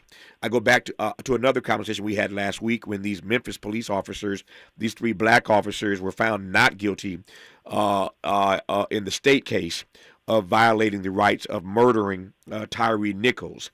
The officers were all Black. The judge was Black. The jury was all white. And one has to wrestle with the reality of how they came to that decision. And I suggested, I posited on this program last week, Professor Ludwig, that perhaps what was going through their mind is, particularly in a red and oftentimes racist state like Tennessee, if you're a white juror in that case with 3 Black cops and the victim is also Black, what do? Do you side with the Black or do you side with the blue? Do you side with the Black man who was murdered? Or do you side with the cops who happen to be Black, but they're cops? What a dilemma, I suspect, for some of the folk on that jury. We will never know unless they are really open and honest about it. I suspect they won't be about how they process this. But it was an interesting conundrum. I bring this thing full circle to say, or to ask, whether or not you think in part this problem persists because of who's being victimized most often by gun violence in America. Yeah, perfect. Thank you. Thanks for the follow-up question. Let me connect my answer to a little bit more directly to your question. I was I had dinner over the weekend with family from Australia, and I don't know how many listeners know. I didn't know very much about Australian gun laws myself, but turns out that there was a terrible massacre in, I think, Port Arthur, some place in Australia, where someone committed a mass murder with an assault rifle. And the way it was described to me is, I think everyone in Australia decided this is just enough, and they banned assault rifles on the heels of that. And I think the reason that I mention that is I think that speaks to a level of social cohesion and empathy for the victims that we don't quite have in the United States. Like, we just keep seeing this gun violence persist year after year, decade after decade. And I think there really is something to the idea that inability to empathize with the people who are disproportionately victimized here surely has to be a real part of it. Yep, I think you're right about that, and I'm glad we can agree on that. The book is called Unforgiving Places. I want to let him unpack that title when we come forward. Unforgiving Places, The Unexpected Origins of American Gun Violence. Our guest in this half hour is University of Chicago Public Policy Professor Jens Ludwig. Glad to have him on. Tavis Smiley. Interrogating and unpacking. That's what we do around here. You're listening to Tavis Smiley. 40 acres in the mule, this is bigger than the music. You really about to do it? Yeah, they tried to rig the game, but you can't fake influence. Who among us doesn't like black music? But Kendrick is right. This moment is so much bigger than music. These are serious times. We've got serious problems, and we need serious people who understand that slogans are not solutions. When you want substantial and sober analysis about things that matter to you and the ones you love, this is where you turn. We're KBLA Talk 1580, and we've got your black. Make a move into a home of your own. With City National Bank's Ladder Up Home Loan Grant, you could receive up to $20,000 that you never need to pay back. Use it toward your down payment, save on closing costs, or to buy down your mortgage rate. Find out more at cnb.com/ladderuphome. City National, here for every stage of the journey. Property must be in a qualifying market in California, New York, or New Jersey. Additional terms and conditions apply. Not all applicants will qualify. Terms are subject to change without notice. City National Bank is an equal housing lender. Member FDIC. NMLS number 536994. The Comedy Connection series featuring KBLA's Zoe Williams, the voice of reason, and the alpha male of comedy, Ray Grady. We're going to transform relationship disasters into stand-up material live at Inglewood's Miracle Theater on May 31st at 7 p.m. Pacific Standard Time. My clinical team will disclose all of your dating woes, while the alpha male of comedy, Ray Grady, has hand-selected, supremely talented comedians to roast all of our tragic relationship choices. I dare you to bring your ex's phone number, because Ray, he's going to text it live, and the crowd will be sourcing emojis. Tickets are moving swiftly, so don't hesitate to grab yours at themiracleinglewood.com before I diagnose your dating history as a pre-existing condition. Still getting around to that fix on your car? You got this. On eBay, you'll find millions of parts guaranteed to fit. Doesn't matter if it's a major engine repair or your first time swapping your windshield wipers. eBay has that part you need, ready to click perfectly into place for changes big and small. Loud or quiet, find all the parts you need at prices you'll love. Guaranteed to fit every time. But you already know that. eBay. Things, people, love. Eligible items only. Exclusions apply. Why'd I go to the doctor? One day at the firehouse, I was so lightheaded I could barely stand. Even my crew noticed. Getting checked out was the right call. Turns out I have atrial fibrillation, which increases the risk of stroke about 5 times. Symptoms like irregular heartbeat, heart racing, chest pain, shortness of breath, fatigue, or lightheadedness can come and go. But if it's AFib, the risk of stroke remains. If you have symptoms, contact a doctor. I'm so glad I did. Visit NoTimeToWait.com, sponsored by Bristol-Myers Squibb and Pfizer. More honesty than you can handle. More empowerment than you can imagine. You're tuned in to Tavis Smiley. Tavis Smiley and University of Chicago public policy professor Jens Ludwig, who I'm honored to have on, discussing his new text. It's called Unforgiving Places, The Unexpected Origins of American Gun Violence. We just established in this conversation, we both agree that one of the reasons why this gun violence persists in this country is because of the persons who are being victimized by this gun violence, and they seem not to matter to those who are making policy decisions. I digress on that for now. Before I press forward to how behavioral science may be the key to saving lives in America's gun death epidemic, I wonder, Professor Ludwig, if you might unpack that title for me, Unforgiving Places. Yeah, I think one of the things that one of the arguments that I make in the book is that gun violence is not what we thought, what we've long thought. So most people think that shootings in America are driven by kind of premeditated, deliberate, decisions. Like somebody is weighing the pros and cons before they pull a trigger. That leads you to think that the only thing that you can do is to disincentivize them by threatening them either with bigger prison sentences or trying to make the alternatives to crime more lucrative. But most shootings are actually arguments that go sideways because someone's got a gun, which is to say that somebody is making a decision in the moment that they later regret. And I think one of the key arguments that I make in the book is the sort of decisions that people can sometimes get wrong in these very heated situations are the sort of thing that all of us are prone to, me first and foremost. But the key difference between us is the situations in which we find ourselves. The stakes of the mistakes that we make are so much greater. If you're a 56-year-old University of Chicago professor and I make a decision in a high-stakes moment, there's something embarrassing, but that's it. If I'm a 16-year-old kid growing up in Englewood or Garfield Park or Roseland or some other neighborhood in the south and west sides of Chicago, and I make a mistake where there are guns and drugs and gangs that are prevalent, the consequences can be much more severe.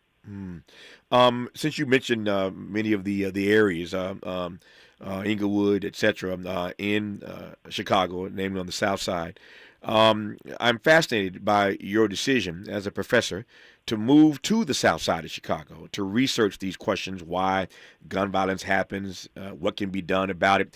Tell me about that decision to move to the south side and what you experienced on the south side doing this research. Yeah, I think this is one of the things that you really see when you live on the south side is that. Yeah, I think everybody understands that the country is deeply unequal and that neighborhood environments are so different. But it's one thing to kind of abstractly understand it, and it's another thing to see this really up close.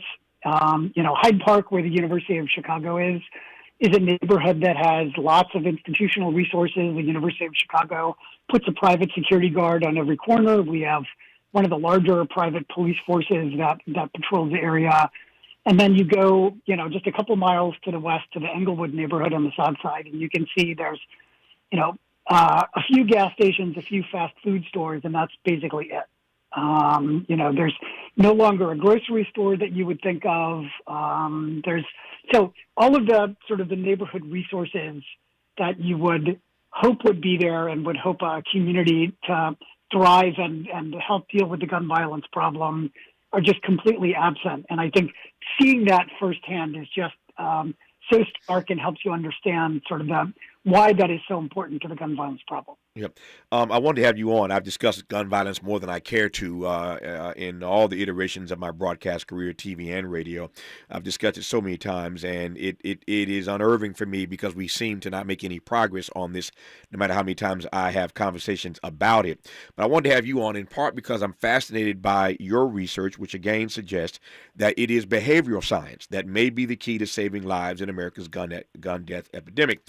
You unpacked for us a few moments ago the consequences that you might be subject to versus a 16-year-old black kid in Englewood who makes a decision in a moment, not premeditated, not pre-calculated, but in a moment makes a decision in a fleeting moment, spur of the moment interaction to pull a trigger. An argument gets out of hand and the gun goes off. To your point, and you detailed this in your text, most people, as you said earlier, who shoot someone have no initial intention to do so. And one of the questions you wrestle with, of course, in the text is how then we can help people make different choices in emotionally fraught moments. Here, hence this conversation about how behavioral science may be the key to saving lives in this country when it comes to gun violence. That's my setup for you, Professor Ludwig. Take it away, sir. Yep. Yeah, I think there are two types. So let me just say that the big mindset shift for me in understanding the problem, what to do about it. I was in the juvenile detention center many years ago, and one of the staff leaders there said he always tells the kids, if I could give you back just 10 minutes of your lives, none of you would be here. Which I think a very, very profound way to think about the problem. Yes. Wow. And I think that there are two ways to protect people from those very difficult, life-altering 10-minute windows. One thing that we can do is we can change what kids bring into those 10-minute windows. Behavioral science has taught us a lot about how to help people navigate situations where they're not necessarily thinking deliberately, but thinking emotionally. Like when you talk to poker players, they talk about one of the key ways that they get better at poker is they learn when they stop acting rationally, they start becoming emotional. That's called going on tilt in poker. Mm-hmm. Poker players learn how to avoid that from trial and error. Trial and error is a very costly way for 16-year-old kids in Englewood to try and learn how to overcome that. So we've got social programs that we have been studying with our nonprofit partners in Chicago that can reduce the risk of violence involvement for these kids by up to 50%. That itself tells you that these are not intrinsically bad kids. If 15 hours of participating in this program can cut the risk of violence involvement in half, that really tells you something about how we've misunderstood the problem to call these kids super predators or whatever else people have been calling them for decades.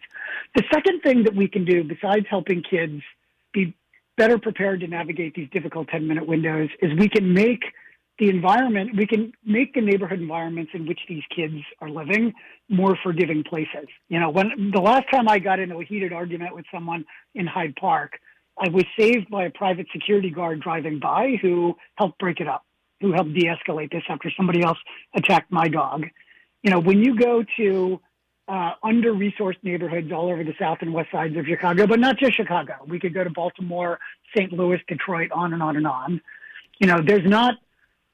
There's no rich university that's paying a private security guard to drive around there to de-escalate conflict when it happens. And so I think what we need to be doing is what Jane Jacobs, the urban planner, was arguing 60 years ago, and figuring out ways to get more eyes on the street. That's making our public places more inviting so more people want to be out in public. Things like ensuring that there's commercial activity like stores and restaurants, cleaning up vacant lots to make sure that they're inviting places like little pocket parks, improving lighting, a bunch of built design things to make the built environment more inviting so the social environment becomes more forgiving. I think I can guess your answer to this, but let me ask it anyway, Professor Ludwig, and that is, given what you just said now, whether or not you think that the solution to the gun death epidemic in this country is a skill problem or a will problem. I do think that for 100 years we've misunderstood the problem. So I think as we started the conversation, I think there has not been the sense of urgency on this problem that I and many other people would have wished to see. I think on top of that, for 100 years, we've been focused on solving the problem through incentives, either bigger sticks, that is longer prison sentences, or bigger carrots, like making the alternatives to crime more generous for people. And that's been basically a path to nowhere. We've been doing that for 100 years. The murder rate in America today is no different than it was in 1900. So my hope is that this book does two things. It helps people see that the problem is not hopeless. So maybe it brings some more people off the sidelines to feel motivated to do something and help. I think the other thing that I'm hoping the book does is steer people in the most productive possible direction so they know what sorts of policies and programs we need to prioritize. This may be a bit of field for you, but I want to ask anyway, because I suspect, given that you have spent time living on the South Side to research this subject matter up close, you may have a point of view on it, and if you do, I'm fascinated to hear it. I'm circling back now to that prison guard that you referenced earlier in this conversation that we find in your book, who told this young person that if I could give you all 10 minutes of your life back, most of you wouldn't be here. It's a powerful line. Speaking to these young black people, mostly black, that if I could give you, every one of you, 10 minutes of your life back, most of you would not be here. That's a powerful frame, and it hit me hard when you said it. And it leads me to ask what you make of, as a social scientist, what you make of the way we treat, maltreat, criminalize, house, pick your word, but the way we treat young people in this country, juveniles, indeed, who made a mistake in that 10-minute period, and but for that 10 minutes, they would not be on lockdown for years, some of them for decades. It's a mistake in the moment, 10 minutes, that they can't get back, but they pay for that, many of them, for a good part of their lives, if not the rest of their lives. How do you juxtapose those two realities? Yeah, I think that, you know, one of the biggest tragedies here. So even before a trigger gets pulled and somebody winds up in the criminal justice system, we as a society have missed a huge opportunity to make the whole country, especially our most disadvantaged neighborhoods, more forgiving places where kids' mistakes are not likely to lead to real serious criminal justice consequences, right? So it's like the fact that there's so much inequality across neighborhoods already is a terrible starting point.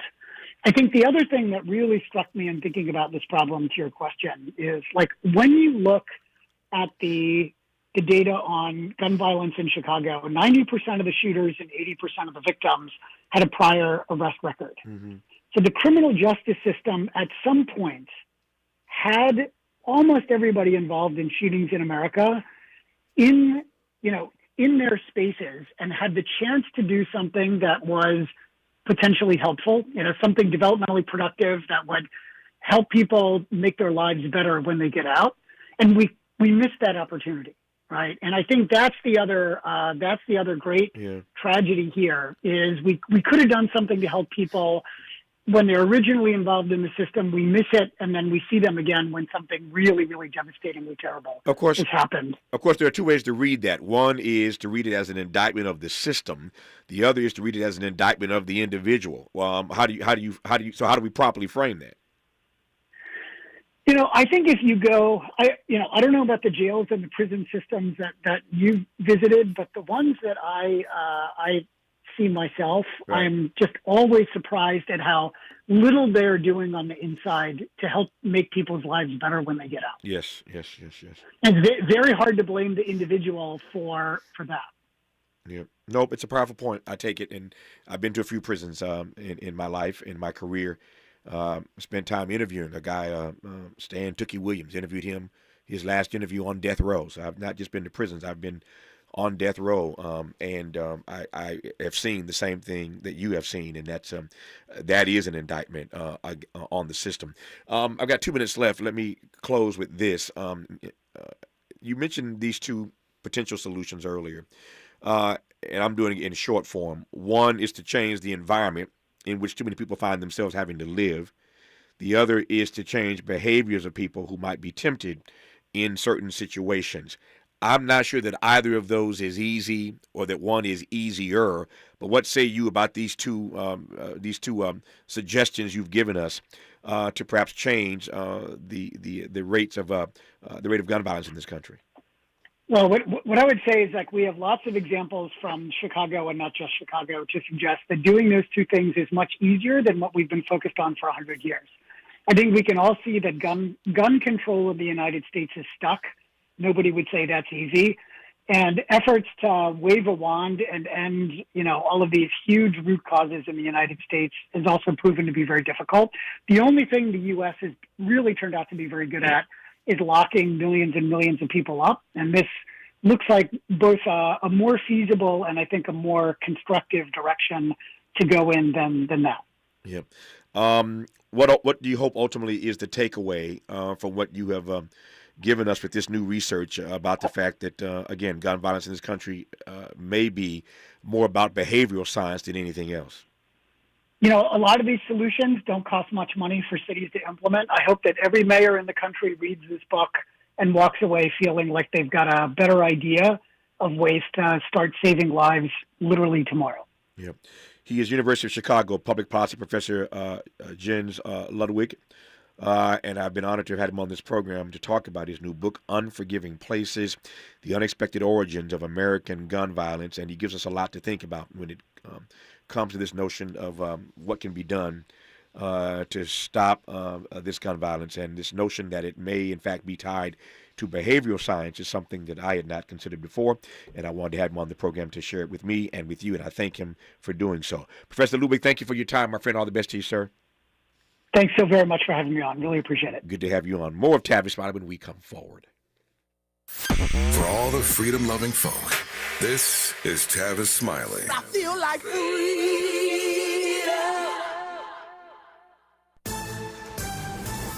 I'm Bree Wood with BIN News Now. A growing number of private businesses are ditching their diversity and inclusion programs. The Texas state legislature is looking to ban DEI in governmental hiring. We don't want a single person precluded from a job they are qualified for because of the color of their skin, gender, or other superficial reasons. The bill by State Representative San Gerdes is backed by Republican Governor Greg Abbott.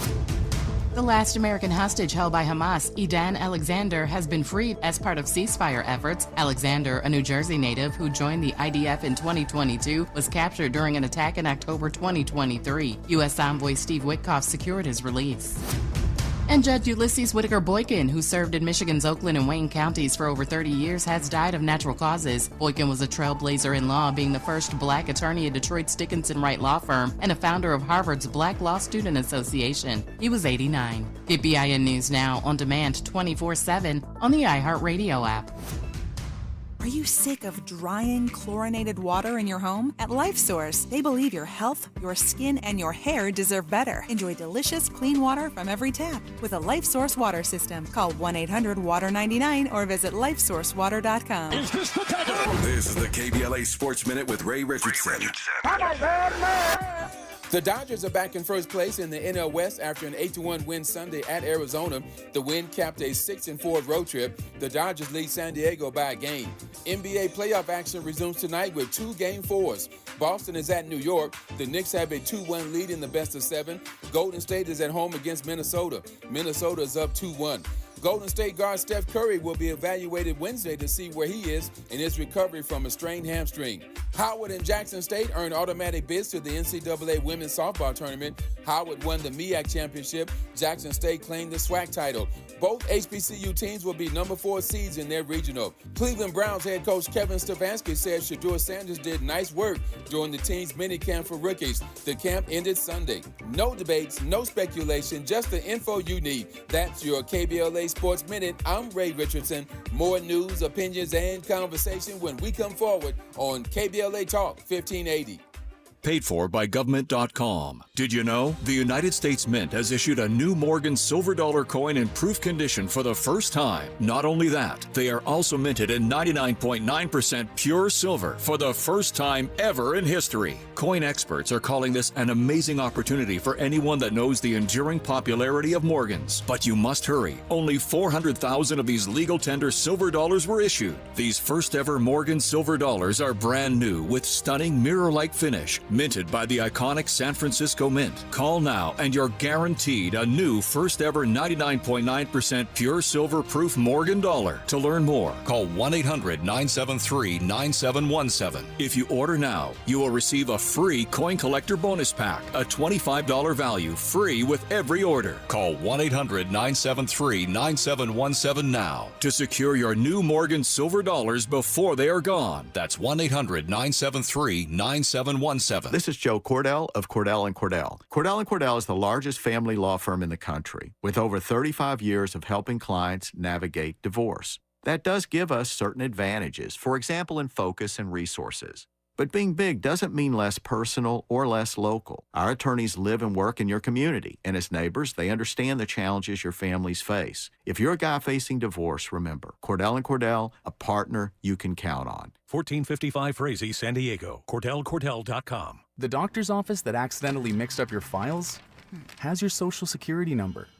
The power company that mistakenly cut your service has your payment info. And the hotel that lost your reservation has your passport number. You need LifeLock because your personal info is in endless places that can expose you to identity thieves. LifeLock monitors hundreds of millions of data points every second. If your identity is stolen, we'll fix it, guaranteed or your money back. Save up to 40% with promo code NEWS at LifeLock.com. Terms apply.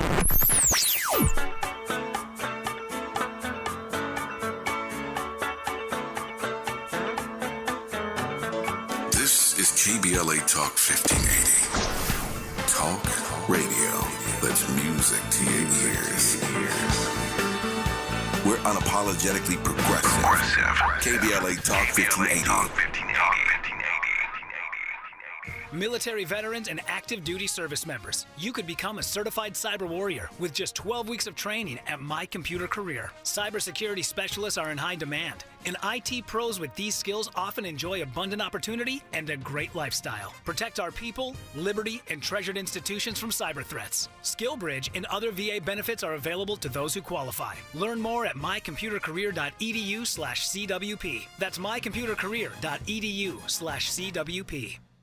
Prescriptions require an online consultation with a healthcare provider who will determine if appropriate. Restrictions apply. See website for details and important safety information. Price varies based on product and subscription plan. Hey guys, let's talk ED because millions of men experience it, but not everyone can access or afford treatments like Viagra. Hims can help. Through Hims.com, you can access a full range of treatment options for ED through a 100% online process. To start your free online visit and save up to 95%, go to Hims.com/joy. HIMS.com/JOY.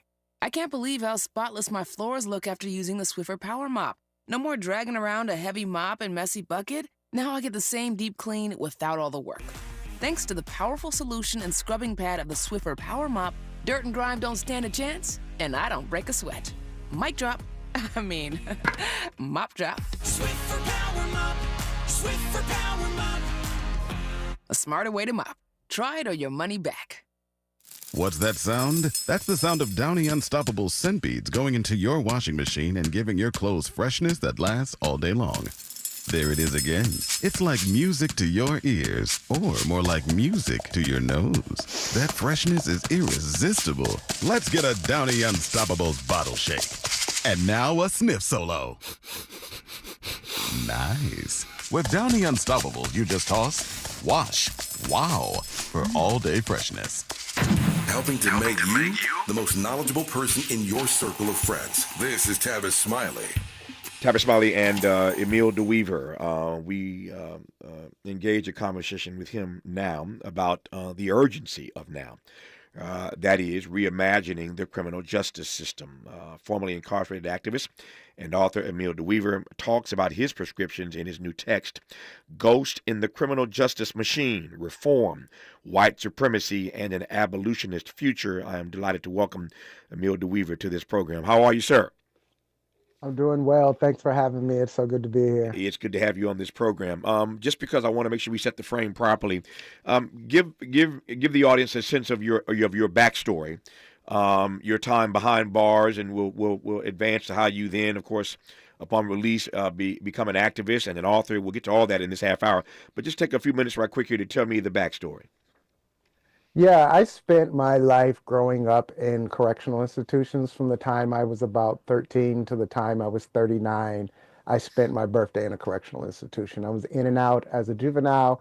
And then when I was 18, I was incarcerated for murder and giving a 67-year to life sentence.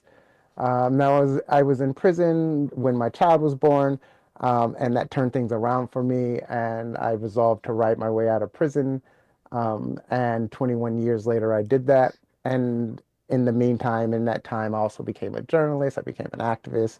I worked to get legislation passed. I started up a nonprofit while I was in prison to challenge the frameworks of rehabilitation. And the governor eventually commuted my sentence for my community service about 6 years ago. Yeah. And I've been continuing my work outside in various iterations. And that governor would be, by name? Governor Jerry Brown. There you go, Jerry Brown here in California. Commuted the sentence. Let me get right now straight away into this book. My time with you is limited, and I want to make the most of it. So when your book came across my desk, I opened it up, of course, and went to the table of contents. And I'm not gonna lie, I jumped ahead. I went back, Emile. I went back, Emile, but I jumped ahead because there was a particular chapter title that just jumped out at me. I knew, of course, something about your backstory, and I see the table of contents, and there's a chapter 3, in fact, called "The Lie of Personal Accountability." The lie of personal accountability. So I'm trying to juxtapose the chapter title, "The Lie of Personal Accountability," or we could say responsibility, with your backstory and your work, and I couldn't make sense of it. So I jumped ahead, read that chapter first, then backed up and started over again. But tell me about, in the audience, about the lie of personal accountability, this chapter. Yeah, so like so first I want to like start with like how complicated personal accountability can be. Yes. Because everything I have in my life, from getting out of prison to like the success that I have built, like a lot of that I owe to personal accountability, for taking responsibility for everything. And that can be a recipe for personal success. It's not going to be a recipe for structural, cultural, or systems change. Because personal accountability is the argument that the world is what it is. I call it the strategy of hopelessness. It's the strategy that thinks that like there's nothing I can do to change this world, so I got to learn to get along in it. And so for me, what I wanted to do with this chapter, The Lie of Personal Accountability, because my story is often used as kind of like a pull yourself up from your bootstraps, cosigner look, like he did it, like, you know, why can't you do it, right? But what I wanted to make clear is what I did was only possible because of the collective effort of so many people around me. Like we hear like these stories of people's success, and we are like conditioned because the novels we read and the hero movies we watch to think that it's something that this person accomplished, and it's not. It's a thing that a whole community supported in doing. And I have so many examples of that I wanted to like include in the chapter to help people understand that like this thing that I succeeded in doing is not a thing that I succeeded in doing. I am still at the mercy of my conditions, of the conditions that surround me. Yeah, when I got inside of it, it made sense to me. But I was like, what is this Negro talking about? The lie of personal accountability. I'm like, okay, let me get to that first, and then I'll start over again. So I got it, again, once I got inside the chapter. But I wonder if I can ask you now to indict, as you will, these frameworks of rehabilitation that you referenced earlier. Yeah, like rehabilitation is also tricky because it's like, what I like to compare it to, like for people who have problems, like what do you mean? Like giving people education, giving them self-help, like, you know, giving, like, how can this be like some part of some diabolical scheme? And what I would remind people is, is like the way missionaries worked, right, during colonization, right? You would think like, oh, what's wrong with feeding villages? What's wrong with, it's like, yeah, there's nothing wrong with feeding villages, but that's not all that's going on. Right? What's also going on is the wholesale destruction of like native people's culture and the replacing it with a structure that allows them to be colonized, right? Like if we could have one without the other. But that's the thing that with rehabilitation, yes, these programs can be helpful, but at their core, these programs are also teaching, you know, incarcerated people self-abnegation. They're teaching them to take on responsibilities that are not theirs. They're teaching incarcerated people to focus so deeply on like the individual contribution that the incarcerated person is also responsible for like systemic racism and like society's failures to amend it. And then the biggest thing is like I feel like what people miss is rehabilitation goes the furthest in like legitimating the existence of like quite illegitimate prison systems, right? Because again, it just comes down to like, oh, we need prisons for rehabilitation, but we don't need prisons for rehabilitation. So I feel like those are kind of like some of the stopping points, and like what I like to say is so like rehabilitation is the near enemy of the thing we want, and that's like healing and personal transformation. And I think that understanding this concept of a near enemy helps us understand why I'm like so down on rehabilitation. Yeah. That near enemy thing is something we can spend hours talking about. I receive it. I wish I had more time to really unpack that notion of that near enemy frame that you put us in. Let me just ask you. You're no fan of rehabilitation as it's currently structured. Does that mean you're not a fan of rehab at all? Put another way, what should we be teaching? What should rehab look like?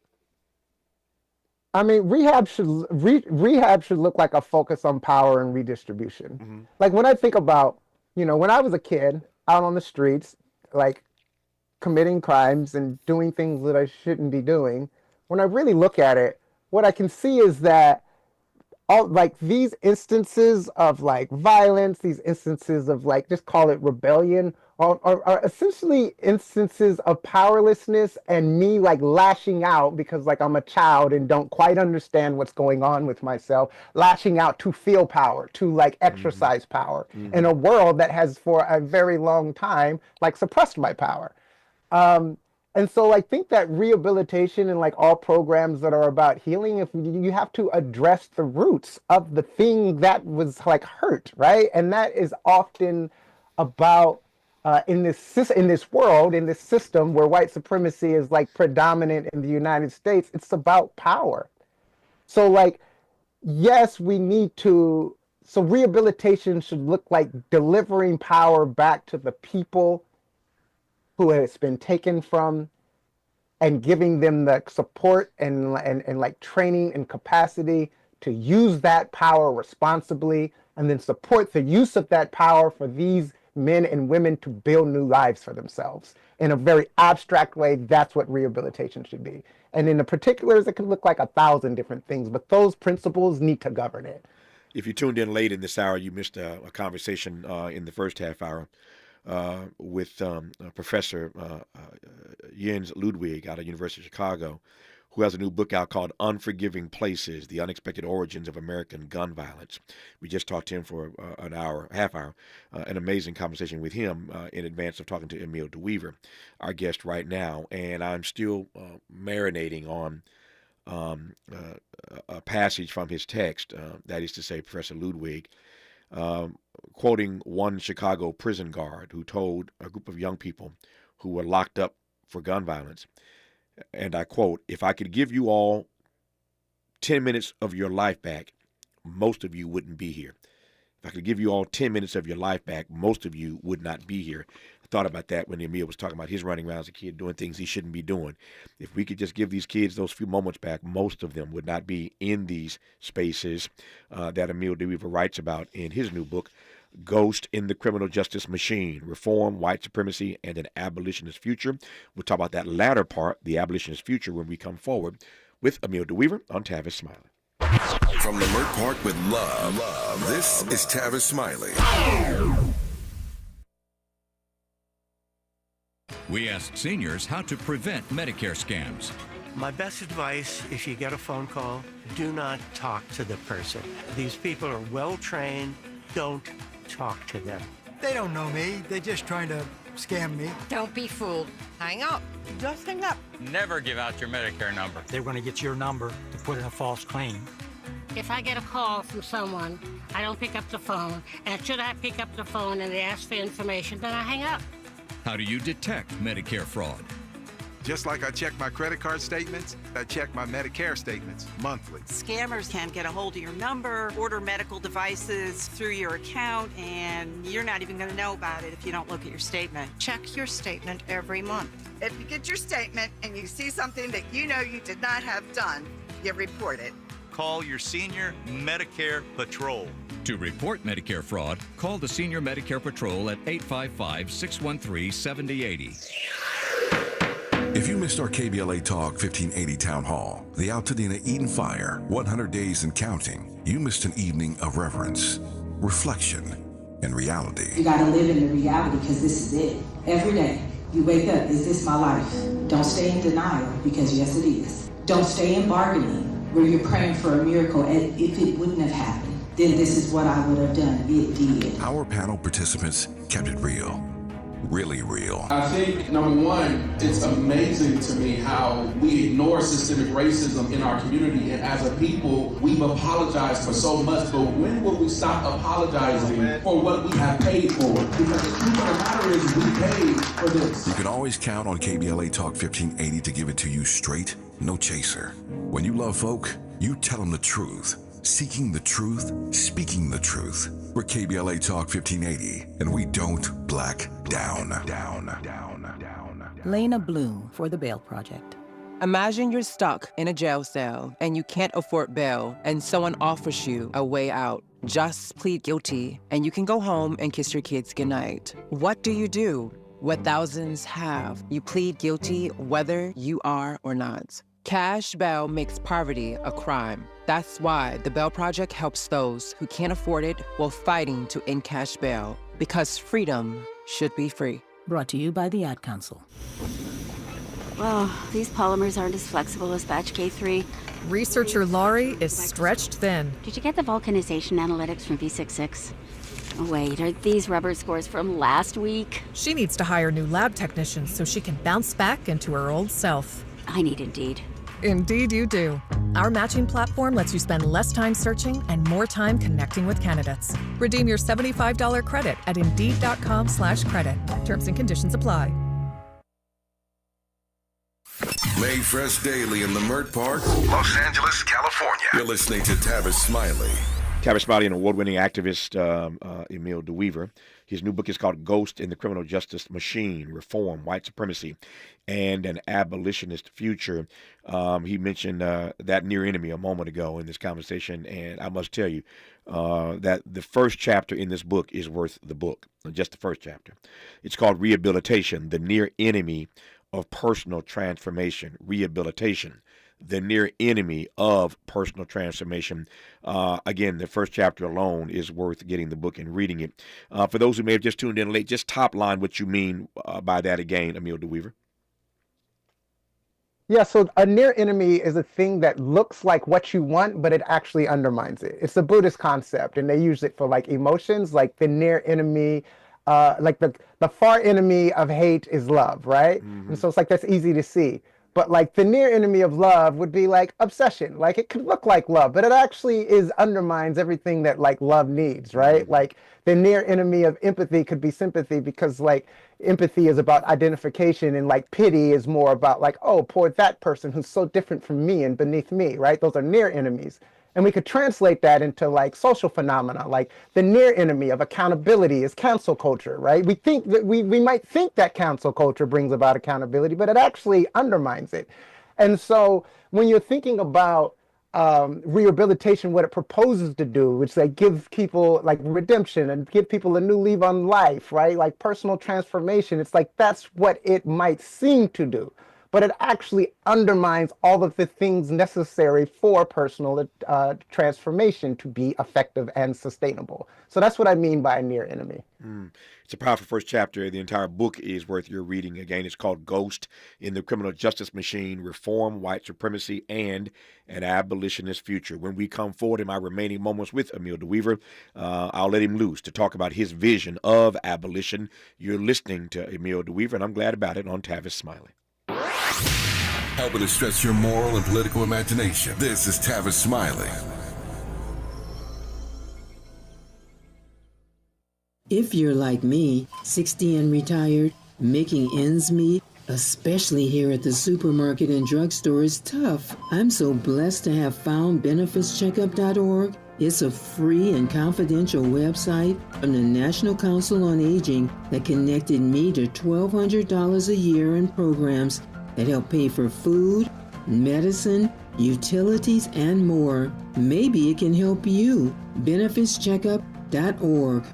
You know where you want to go in life, and City National Bank can help. City National knows the dedication it takes to build your vision for the future into a reality, and our team is here for you. We have a wide range of options to help, from personal savings accounts to interest-bearing money market savings accounts and more, all designed to help you get where you want to go. City National, here for every stage of the journey. Learn more at cnb.com. City National Bank is a subsidiary of Royal Bank of Canada, member FDIC. KBLA Talk 1580. We've got a lot to talk about. KBLA Talk 1580, connecting you with services and solutions. If you need help getting your resume in order, finding job training, or landing a job, we've got 3 great options for you. First, the City of Los Angeles has WorkSource centers across the area offering free job support. The California Workforce Development Board can help you with everything from GED prep to vocational training at no cost to you. On the federal level, the Department of Labor's American Job Centers offer a full range of services for job seekers and businesses alike. Visit careeronestop.org, or for more info, just call California's Help Center or visit cwdb.ca.gov or call 916-657-1440. For the City of Los Angeles programs, go to ewdd.lacity.gov or call 213-744-7300. All these services are free to help you get your next job. This is a community call to action from KBLA Talk 1580. BET and PBS, the Tom Joyner Morning Show, and NPR, the cover of Jet and the cover of Time. #1 on the New York Times bestsellers list, 20 honorary doctorate degrees, a dozen NAACP Image Awards, a star on the Hollywood Walk of Fame, a Presidential Lifetime Achievement Award. From talk shows to talk radio, nobody's ever done it better. You like that? This is Tavis Smiley. Nationwide is so much more than a great insurance company. They're one of America's largest financial services companies. Like how I'm more than Saquon Barkley, the NFL's reigning leading rusher. I'm also the NFL's leading husher. Shh, hush up back there. Wow, I might have just set the hushing record.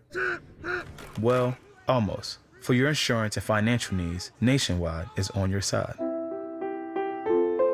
Nationwide Investment Services Corporation, member FINRA, Columbus, Ohio. Let's get back to more of this rich dialogue with Tavis Smiley. Tavis Smiley and Emile DeWeaver. Once again, the text is called Ghost in the Criminal Justice Machine, Reform, White Supremacy, and an Abolitionist Future. I've got 4 minutes left. I'll give it all to you, Emile DeWeaver. Talk to me about a vision of abolition, sir. Oh, thank you. So like my vision of abolition is like, it's simple. It's like, I think most people want like universal health care. I think they want to end homelessness. You know, I think they want everyone to make enough money to like be able to pay their bills. And like the message that I have is that we spend that much money on police and prisons. Like we spend that much money on police and prisons that we could literally write checks to solve these other 3 problems if we just stop doing it. We don't have to find more money. We just have to change what we spend money on. And then the second like part of that conversation is like, okay, well then how do we like do this? How do we like respond to harm? How do we be safe? Because like, we do have this reality where we have a dependence on the police. And it's important to call it a dependence, right? Because like we don't need the police. They've created a dependence on them, like in the same way that an abusive husband creates a dependence on the spouse they're abusing.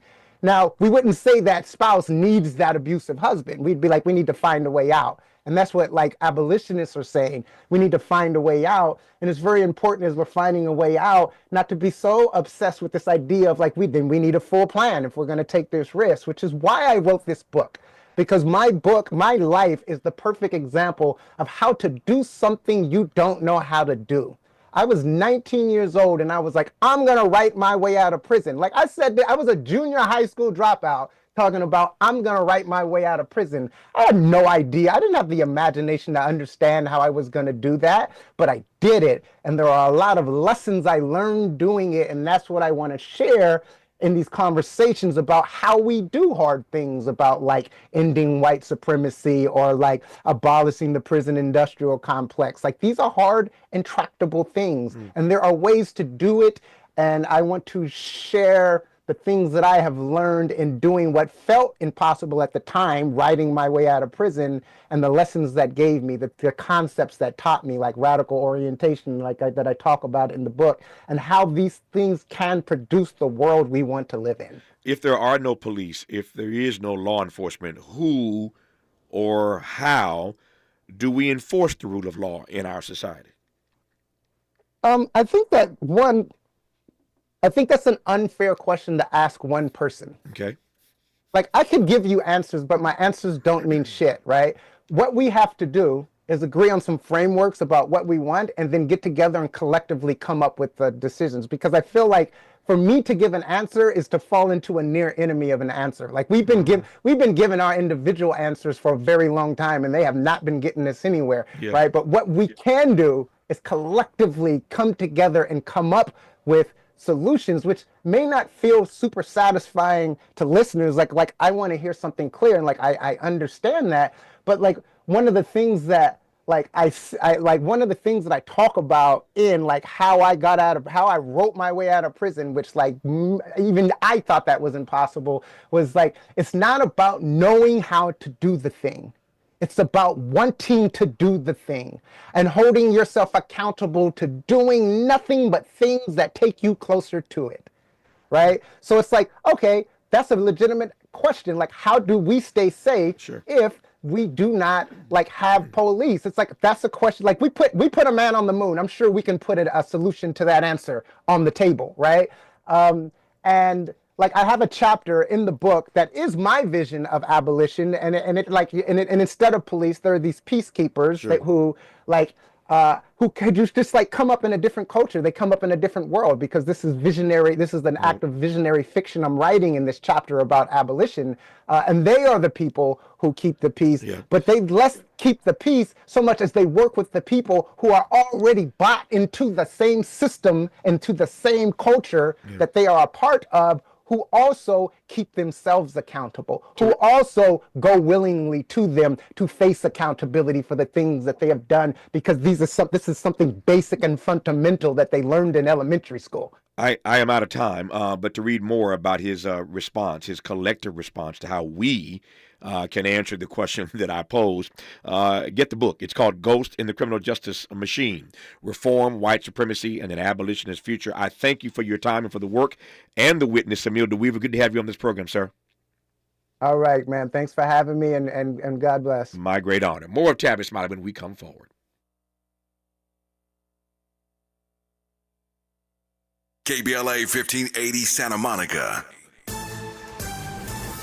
I'm Bree Wood with BIN News Now. A growing number of private businesses are ditching their diversity and inclusion programs. The Texas state legislature is looking to ban DEI in governmental hiring. We don't want a single person precluded from a job they are qualified for because of the color of their skin, gender, or other superficial reasons. The bill by State Representative San Gerdes is backed by Republican Governor Greg Abbott. The last American hostage held by Hamas, Edan Alexander, has been freed as part of ceasefire efforts. Alexander, a New Jersey native who joined the IDF in 2022, was captured during an attack in October 2023. U.S. Envoy Steve Witkoff secured his release. And Judge Ulysses Whitaker Boykin, who served in Michigan's Oakland and Wayne counties for over 30 years, has died of natural causes. Boykin was a trailblazer in law, being the first black attorney at Detroit's Dickinson Wright Law Firm and a founder of Harvard's Black Law Student Association. He was 89. Get BIN News Now on demand 24/7 on the iHeartRadio app. Are you sick of drying, chlorinated water in your home? At LifeSource, they believe your health, your skin, and your hair deserve better. Enjoy delicious, clean water from every tap with a LifeSource water system. Call 1-800-WATER-99 or visit lifesourcewater.com. This is the KBLA Sports Minute with Ray Richardson. The Dodgers are back in first place in the NL West after an 8-1 win Sunday at Arizona. The win capped a 6-4 road trip. The Dodgers lead San Diego by a game. NBA playoff action resumes tonight with 2 Game 4s. Boston is at New York. The Knicks have a 2-1 lead in the best of 7. Golden State is at home against Minnesota. Minnesota is up 2-1. Golden State guard Steph Curry will be evaluated Wednesday to see where he is in his recovery from a strained hamstring. Howard and Jackson State earned automatic bids to the NCAA women's softball tournament. Howard won the MEAC championship. Jackson State claimed the SWAC title.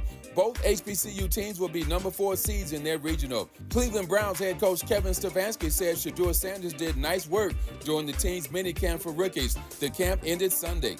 No debates, no speculation, just the info you need. That's your KBLA Sports Minute. I'm Ray Richardson. More news, opinions, and conversation when we come forward on KBLA Talk 1580. If you missed our KBLA Talk 1580 Town Hall, the Altadena Eden Fire, 100 Days and Counting, you missed an evening of reverence, reflection, in reality. You gotta live in the reality because this is it. Every day, you wake up, is this my life?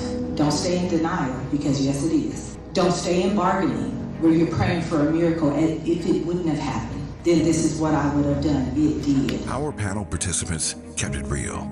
Really real. I think, number one, it's amazing to me how we ignore systemic racism in our community, and as a people, we've apologized for so much, but when will we stop apologizing for what we have paid for? Because the truth of the matter is we paid for this. You can always count on KBLA Talk 1580 to give it to you straight, no chaser. When you love folk, you tell them the truth. Seeking the truth, speaking the truth. We're KBLA Talk 1580, and we don't black down.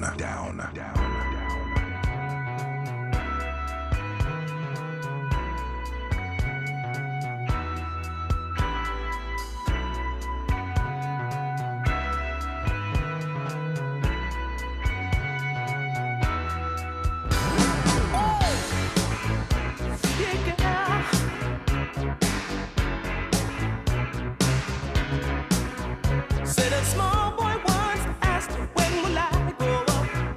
When will I see what grown-ups do see? In his fight to come of age, he would have to know the age to be recognized as one and not a mass.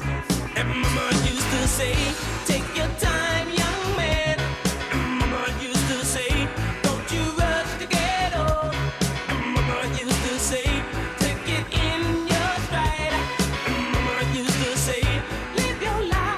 I'm Tavis, Smiley, and delighted to have you with us in this hour of our program. And I'm excited about this hour. The person that has just walked in the studio is one of my favorite people in the world. She knows that. I say it to her all the time. One of my favorite guests on this program. And I just love her work and her witness. I celebrate her all the time, whether she's in earshot or not. I am always shouting out Ashley Woodard Henderson, and she's in studio, which is rare. It's her first time, matter of fact, first time I've known her for years, her very first time in my building, her very first time in my studio, so I'm just happy to have her here to talk about a number of things, most principally, though, the FBI finally piecing together phone evidence and a neo-Nazi group chat to find and arrest the arson suspect who set ablaze the famed Highlander Research and Education Center in Tennessee, where Dr. King, Rosa Parks, and many other movement leaders, and for that matter, everyday civil rights workers were trained.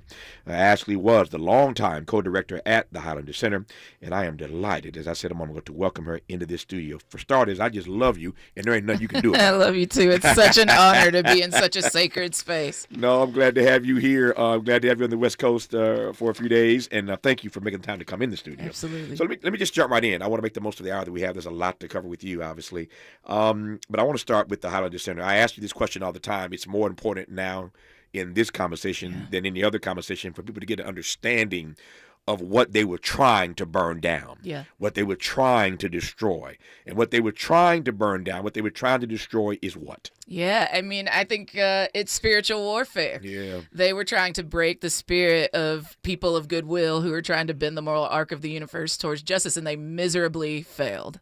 But the concrete, the logistics is that they did that by burning down our administrative offices. So the place where our staff were greeting people, where we were accepting mail, where we were processing some of our most contemporary additions to the archive, where my office was, a place that sometimes people spent the night. And just by happenstance, the building was empty. I, in fact, probably drove past the arsonist when I left the night before the arson. So they burned down our administrative offices, and we continued to do programming even that weekend. They didn't break the spirit of our movements and the movement infrastructure that we were building. Yeah. For those who need to hear more about Highlander, just say a word again. I've asked you this question 1,000 times. Yeah. I gave some sense of it, but just tell me about Highlander. Yeah, in a quick and dirty way, I would just say it's a school. It's a school where people who want to make concrete changes to the conditions that they're living in come to learn how to do it. They come together with people across differences, whether that's race or gender or sexuality or geography or ideology, to make new knowledge together, to then take that new knowledge home and do something with it so that their conditions are shifted to the better. Yeah. It's really simple. You come, if you want to learn how to be a revolutionary, you come to the Highlander Center. There you go. So how did you process initially when the call came to you that the Highlander Center had been set on fire. I'm thinking of just historically of the things that they have set ablaze and the fire bombings and the 16th Street Baptist Church. We could do this all day long, sadly, because such a long track record of this. Just situate for me your thinking in that moment, knowing the history that you know and I know and that all of our listeners know. Yeah, it was a wild moment. I had, like I just said, I had worked in the building basically all night and could have just gone 5 minutes up the hill to where me and my co-director, Alan Maxfield, still lived when we stayed on site. And I just wanted to go home. I wanted to go to Chattanooga. I wanted to be with my family. So about midnight or so, I dipped. About 5 o'clock in the morning, I wake up. I'm wondering why I'm awake so early, especially after having such a late night. And I couldn't figure out why, so I went back to sleep. And at 6 o'clock in the morning on the dot, I got a call from our CFO at the time, our chief financial officer, saying that the office was fully engulfed in flames. And, you know, my first thought is like, God, please don't let nobody be hurt. You know, let everybody, the firefighters, the, you know, law enforcement, even our staff, our guests, because again, we had a program happening that weekend, let them be safe and let us live into the leadership to make sure that we don't major in the minor and flunk the major in this moment. And to not be particularly opportunistic. What's real is like Black churches were being bombed in that time. Y'all remember the hashtag who's bombing Black churches? That's we right. knew who was bombing Black churches. It wasn't just Black people, right? The mosque in Jerusalem was set on fire at the same time. The Christchurch massacre in New Zealand also happened in the time. And in fact, the symbol that was spray painted in our parking lot right outside of the office was one of the same symbols on the nozzle of the gun of the mass shooter in Christchurch. So, you know, it was about us and our movement and movement legacy and our contemporary movement work for sure. But what was real is like white supremacist and Christian nationalist violence was impacting people all over this country and all over the world. I want to talk. Excuse me. I want to talk more about that violence, that white supremacist violence, when we come forward. We'll talk about that and so many other things to get Ashley's insights on while she's here. And there's the Ross Baraka story. We'll talk about that.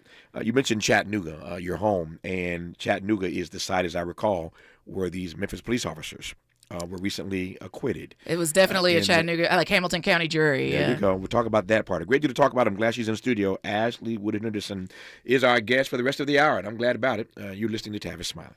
From California to the Carolinas, everybody's listening to Tavis. More when we come forward.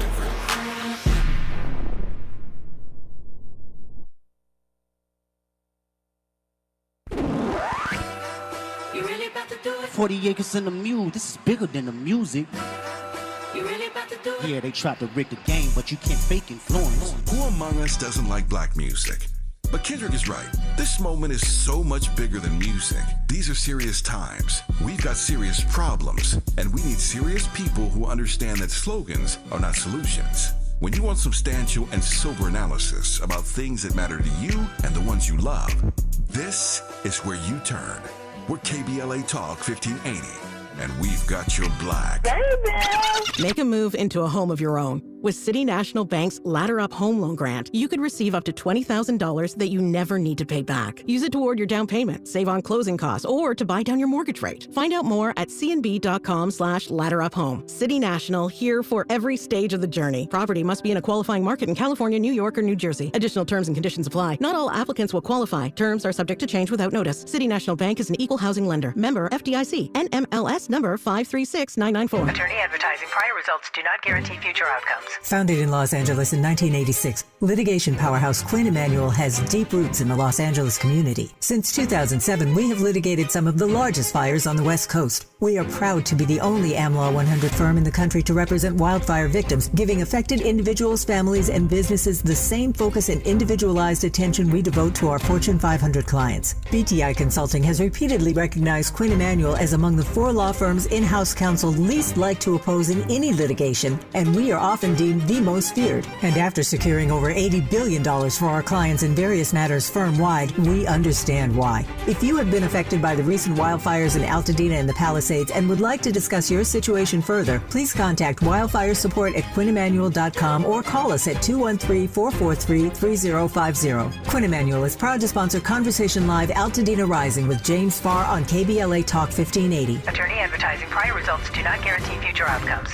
The Comedy Connection series featuring KBLA's Zoe Williams, the voice of reason, and the alpha male of comedy, Ray Grady. We're going to transform relationship disasters into stand-up material live at Inglewood's Miracle Theater on May 31st at 7 p.m. Pacific Standard Time. My clinical team will disclose all of your dating woes, while the alpha male of comedy, Ray Grady, has hand-selected supremely talented comedians to roast all of our tragic relationship choices. I dare you to bring your ex's phone number because Ray, he's going to text it live and the crowd will be sourcing emojis. Tickets are moving swiftly, so don't hesitate to grab yours at themiracleinglewood.com before I diagnose your dating history as a pre-existing condition.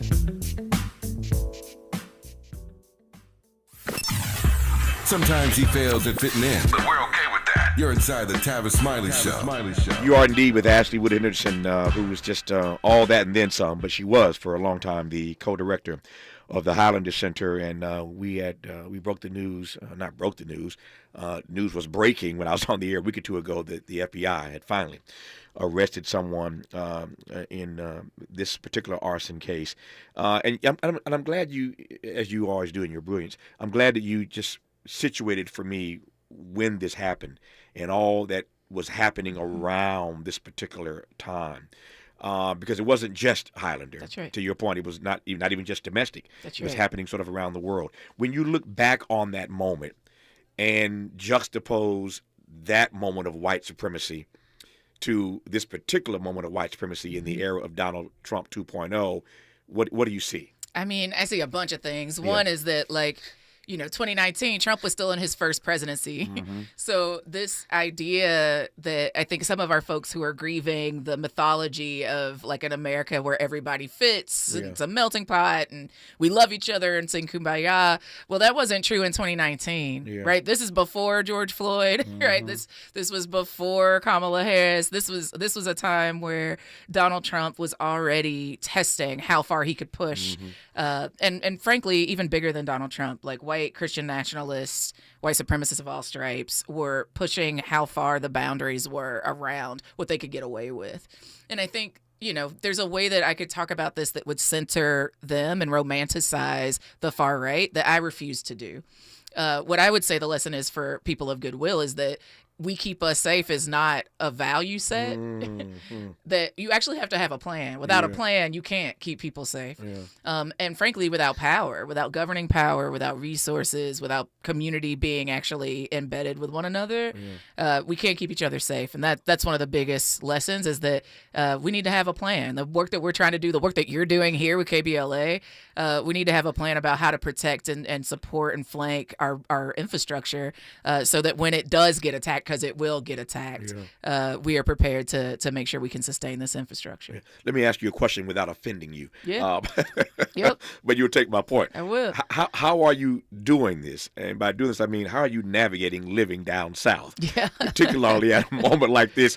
You're in Tennessee. Yeah. And in Tennessee, obviously a very red state. I was just in communication the other day with one of the Justins, Justin Pearson to be exact. Shout out to Justin. Yeah, we saw what they did to Justin J. Pearson and the other, I call them the Justins. Yep. We saw what happened to them. Glad they made it back to the legislature. We saw what happened to them. In Chattanooga, your hometown, we saw this all-white jury. I just discussed this earlier in today's program. You got, 3 black police officers who killed another black male. That's right. You got a black judge in the case, but an all-white jury. That's right. And we saw what came out of that jury. That's in Tennessee. Yeah. So the Justins are in Tennessee. This case was in Tennessee. They tried to burn down Highlander in Tennessee, and I could go on if I had the time. And they killed Martin Luther King. Exactly, in Tennessee. And that's just Tennessee. That's right. I haven't gotten to Alabama and Georgia. Yeah. So just talk to me broadly about how you're navigating life in the South. Yeah. I mean, what I know good about living in Tennessee and, Appalachia in the South is that is as much of a powder keg as my state currently is, and it is, right? Especially... You believe that? It's a powder keg I believe right now. that. I believe it's a powder keg right now because we are contesting for power in my state, right? Yeah. Like, Justin Jones and Justin Pearson. I've known Justin Jones since he was like a freshman at Fisk, right? These two men are and Gloria Johnson and others in Democrats in the legislature. And I'm no huge fan of the Democratic Party in this moment, like many of the folks that I'm sure are listening. But what I'll say is that in the absence of a strong third party in our state, that running on the Democratic Party ticket is a way for us to consolidate Black independent political power, right? It's not like we're looking at them like they're gods. We're looking at them like they're alternatives. And I think that between them and the actual power, because what's real is there's not enough Democrats in the state legislature to have a whole hell of a lot of power. But to build the people power in that state is something that we've been doing for years. They're not winning.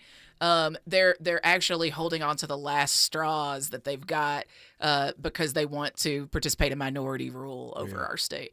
And so I think my state is a powder keg. I think, like, if we're talking about the responses to Tyree Nichols in particular, Memphis could go off any moment now, and the movement infrastructure to support and sustain people's righteous rage around that and transition it into something more productive in terms of long-term power building, I think is ripe all across the South. So there's a story that, there's a way to point the camera at the South and talk about it as the scapegoat and the guinea pig for the white right.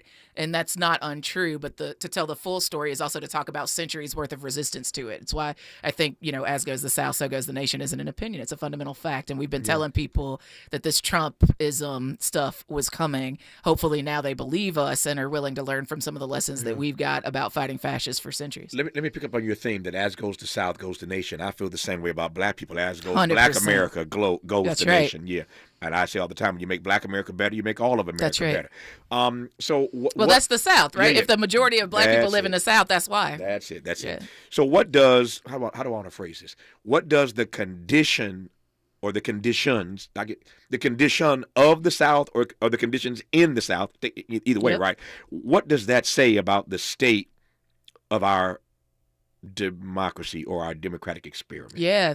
I think it says that makes a sense. lot. That's the question. It totally does. Okay.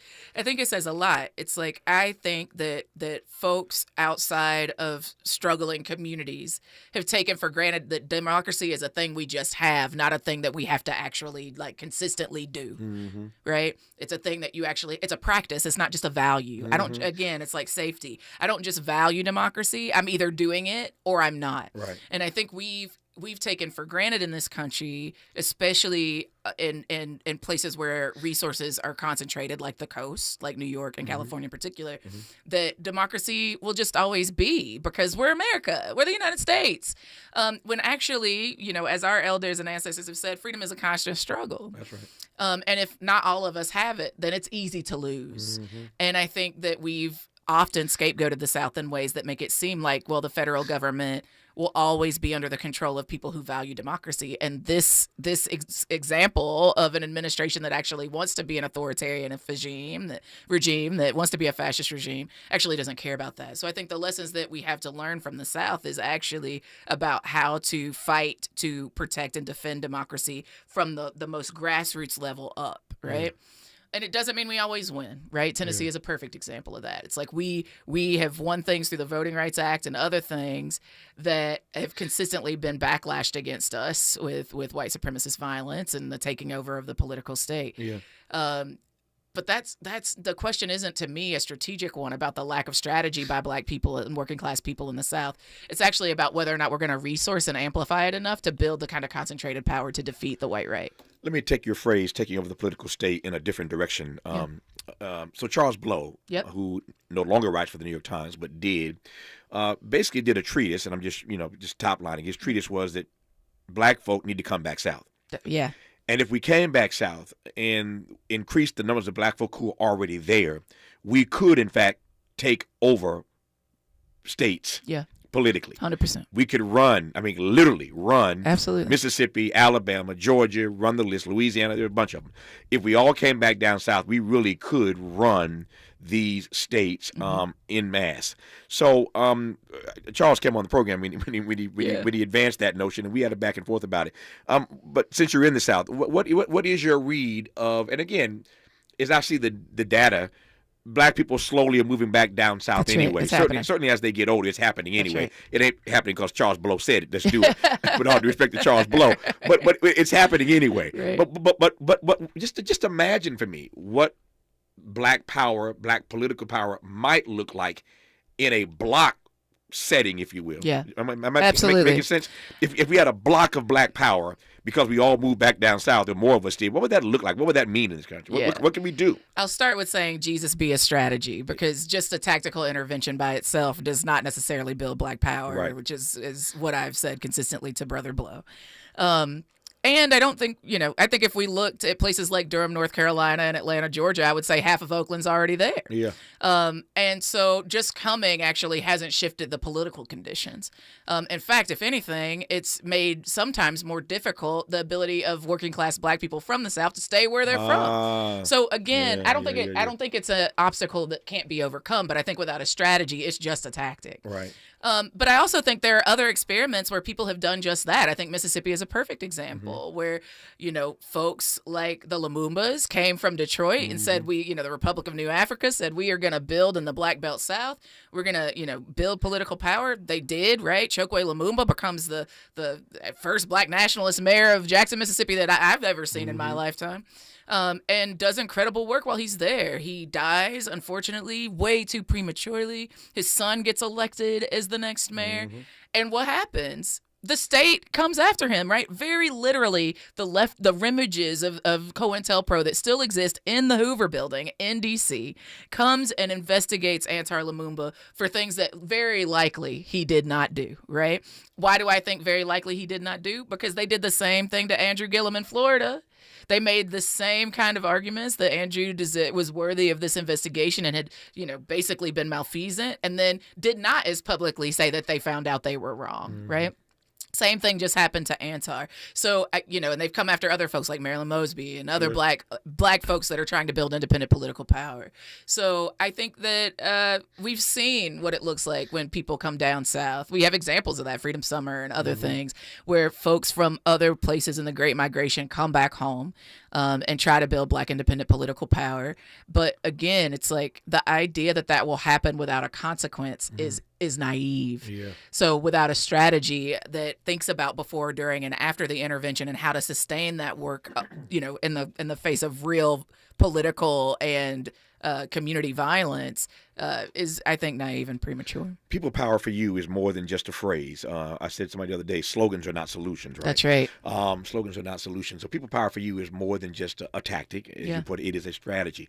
Tell me how you think we are doing writ large. I don't mean just black folk now. I'm just talking about those of us who have a problem with the way that Donald Trump is showing up. Yeah. How are we doing coalescing, building, growing that people power in this moment? Yeah, I think multiple truths. I'll start with saying that for those of us that had the responsibility of being prepared for this moment, we've been underprepared. I'll tell the truth. We were underprepared. I think we knew that this was a possibility. I don't think we built a strategy for this possibility. And so considering that, I feel so optimistic in this moment. I've seen the Erica Chenoweth research that says that people are out more than they were this time in the first Trump administration. So people are mass mobilizing. Folks are organizing and building with their communities. They're, but we can't just believe that like mutual aid is a perfect replacement to like actually having state power. We have to govern. So I think there's much to be done between now and the House races. I think there's much to be done between now and the next presidential election. And I think everything is an electoral. So there's like a real conversation that those of us that have goodwill need to be having, that's really mostly us listening to working class people of all races from all regions about what they want and what's been hurting them. Because I think the true story about this moment that we should be learning is that people don't necessarily agree with Trump on a lot of things. They really don't have any faith in the Democratic Party, but they also don't particularly believe our movement folks anymore. And we need to re-earn right relationship with them. We'll come back to the Democratic Party later in this conversation. That's why I'm glad to have you in the studio for the hour here. But I want to come back to this point you made a moment ago about everything not being electoral. Yeah. I agree with you in that regard. In this moment, though, it feels like everything is, in fact, electoral, does it not? Everything is political. Yeah. Everything is political does not necessarily mean that electoral strategy is the only way to win. Sure. And that's what I mean. Right. I think we actually really have to have folks fighting for electoral justice. And our folks don't believe government works for them. And they haven't been wrong about that, right? Like, I can tell you, I've got a friend that was canvassing in Pennsylvania. He talked to a black woman, and she was like, I was poor during the Biden administration, too. I was poor when Trump was president. I was poor when Obama was president. So what are they doing for me, right? Her neighborhood was impacted by gun violence. And she was like, the Democrats nor the Republicans have done anything. Like, we don't even cry when they kill kids in our neighborhood anymore. Like, we are becoming numb to it. And so I don't think those people are wrong. And I think this administration in particular is trying to prove to people that government can't work. They are trying to literally dismantle the state as we've known it.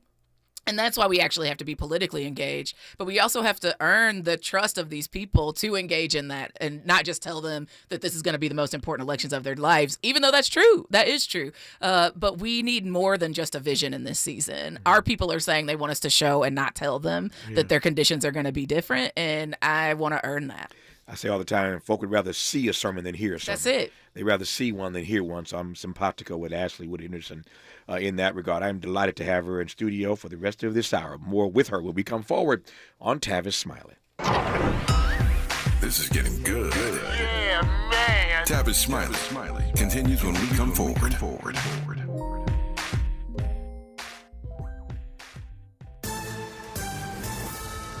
I'm Bree Wood with BIN News Now. Newark, New Jersey Mayor Ras Baraka is out of custody after being arrested for trespassing at an immigration detention center. I will confer with my lawyers to figure out what's the best pathway forward on this. I think they completely violated my rights. Mayor Baraka is considering legal options. Democratic Representatives Coleman, Menendez Jr., and McIver were also involved. Federal officials say the mayor committed trespass and ignored multiple warnings to leave an immigration detention center Friday afternoon.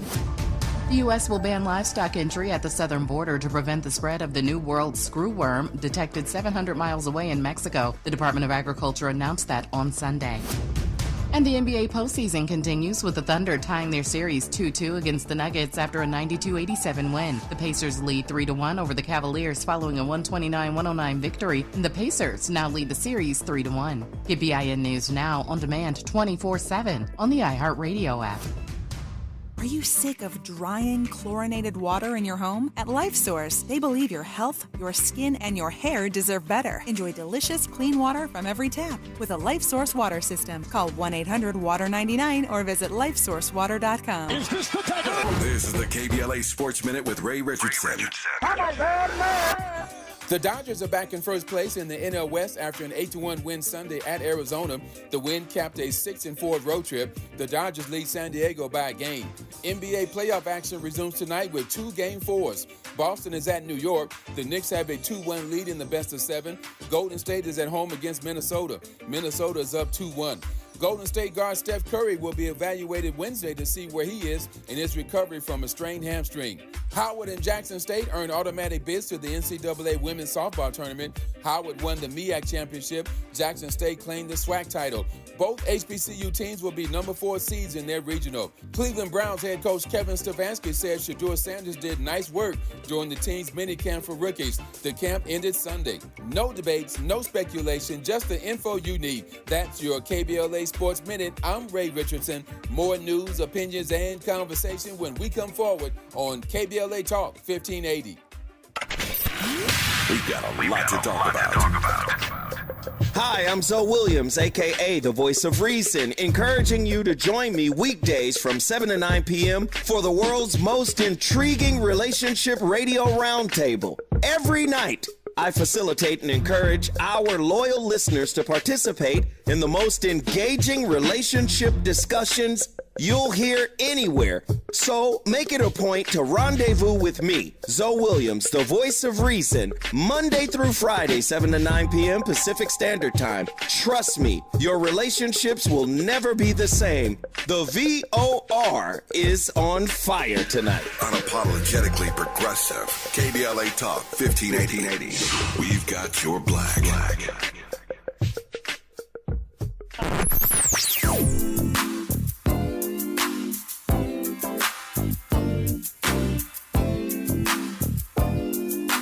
This is KBLA Talk 1580. Talk radio. That's music to your ears. We're unapologetically progressive. KBLA Talk 1580.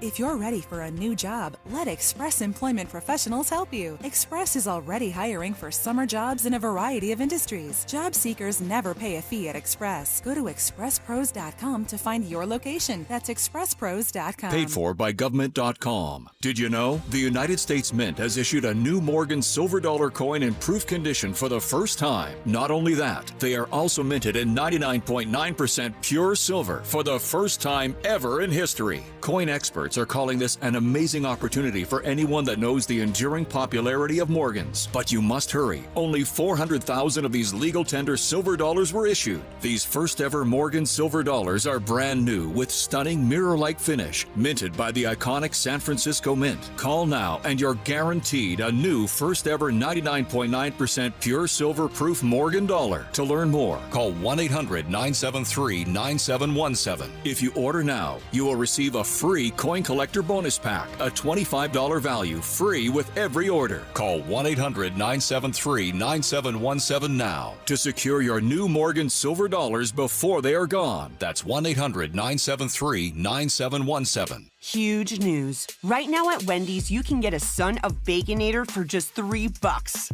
I don't think you understand this situation. The Son of Baconator is only $3 for a limited time. You know, smoked bacon, rich melted cheese. That Son of Baconator is only $3. Thank you to whoever wished upon that star. For bacon that just won't quit, gotta be Wendy's. U.S. price and participation may vary. Prices may be higher in Alaska and Hawaii, not valid on a combo or in third-party delivery platform. Attention. If you owe money to the IRS, this is an urgent message. The IRS is cracking down by sending out collection letters, garnishing paychecks, seizing bank accounts, and putting liens on homes and businesses. They call it enforced compliance, and you better watch out because penalties and interest on unpaid taxes compound daily, making it even harder to get out of debt. Don't let tax debt destroy your life. You need to call Optima Tax Relief, America's #1 tax resolution firm. They're experts in taxpayer assistance programs that can save you thousands if you qualify. A+ rated by the Better Business Bureau, Optima's resolved over $1 billion of tax debt for their clients. Let them fight on your behalf, helping to put your tax problems to rest. Call now for a free consultation. Call 800-919-9077. 800-919-9077. 800-919-9077. Optima Tax Relief. Some restrictions apply. For complete details, please visit OptimaTaxRelief.com. Freedom is an endless meeting. So let's get back to it with Tavis Smiley. Tavis Smiley and Ashley Woodard Henderson. I see all your messages. Look at this right quick. You read that right quick. I'm just letting Ashley read some of the messages. The sister you're talking to right now is amazing. That's from Jesse Jackson Jr. I love you, man. Yeah. But getting all kind of messages from people. I'm an Operation Push baby. Yeah, so, there you go. Shout out to Johnny Holloway. There you go. Every time Ashley comes on, people respond to her insights. Just a young sister who's doing some amazing work. And I love the fact that she was at the Highlander as co-director all those years with Dr. King and Rosa Parks and so many other movement leaders. And as I said earlier, just everyday people, as Sly Stone would call them. That's right. Everyday people hanging out at Highlander learning how to be revolutionaries, how to be on the front lines of this fight. And so we were talking earlier, in case you just tuned in, about the fact that the FBI finally tracked down the arsonist who who set Highlander ablaze, and not at all unlike all the other fires they set in the South and other parts of this country, and for that matter around the world, when they set Highlander ablaze a few years ago. But it took them a while. But the FBI finally. Did you ever, before I go into some other stuff, did you ever expect, after years went by, a few years went by, did you all ever expect that they would ever catch anybody? I can't speak for everybody, but I'm pretty sure folks felt like me that it was unlikely. And then when the Biden administration came in and brought in folks like Kristen Clark and others that, I would never go as far to say that the DOJ, the Department of Justice, is friends of black people. They are not. And it is also untrue to say that there aren't people of goodwill that are trying to make the best of those really toxic spaces. And so when the Biden administration came, they finally delegated us as victims and not people being investigated, which took quite some time. It was interesting. It was an interesting step that I also didn't expect. So I learned kind of to have no expectation at all of the state. And so when we found out, just, almost as when you all did, that something was moving in the case, I'm not gonna lie, I was a little surprised. But what I know for sure is that putting this young white man in jail, as much as I do feel a little safer that this white nationalist is off the streets, this white Christian nationalist is off the streets, I also know that it's not going to transform him. It's not going to make him any more less white supremacist. It's not, locking him up is actually not going to make black people writ large more safe.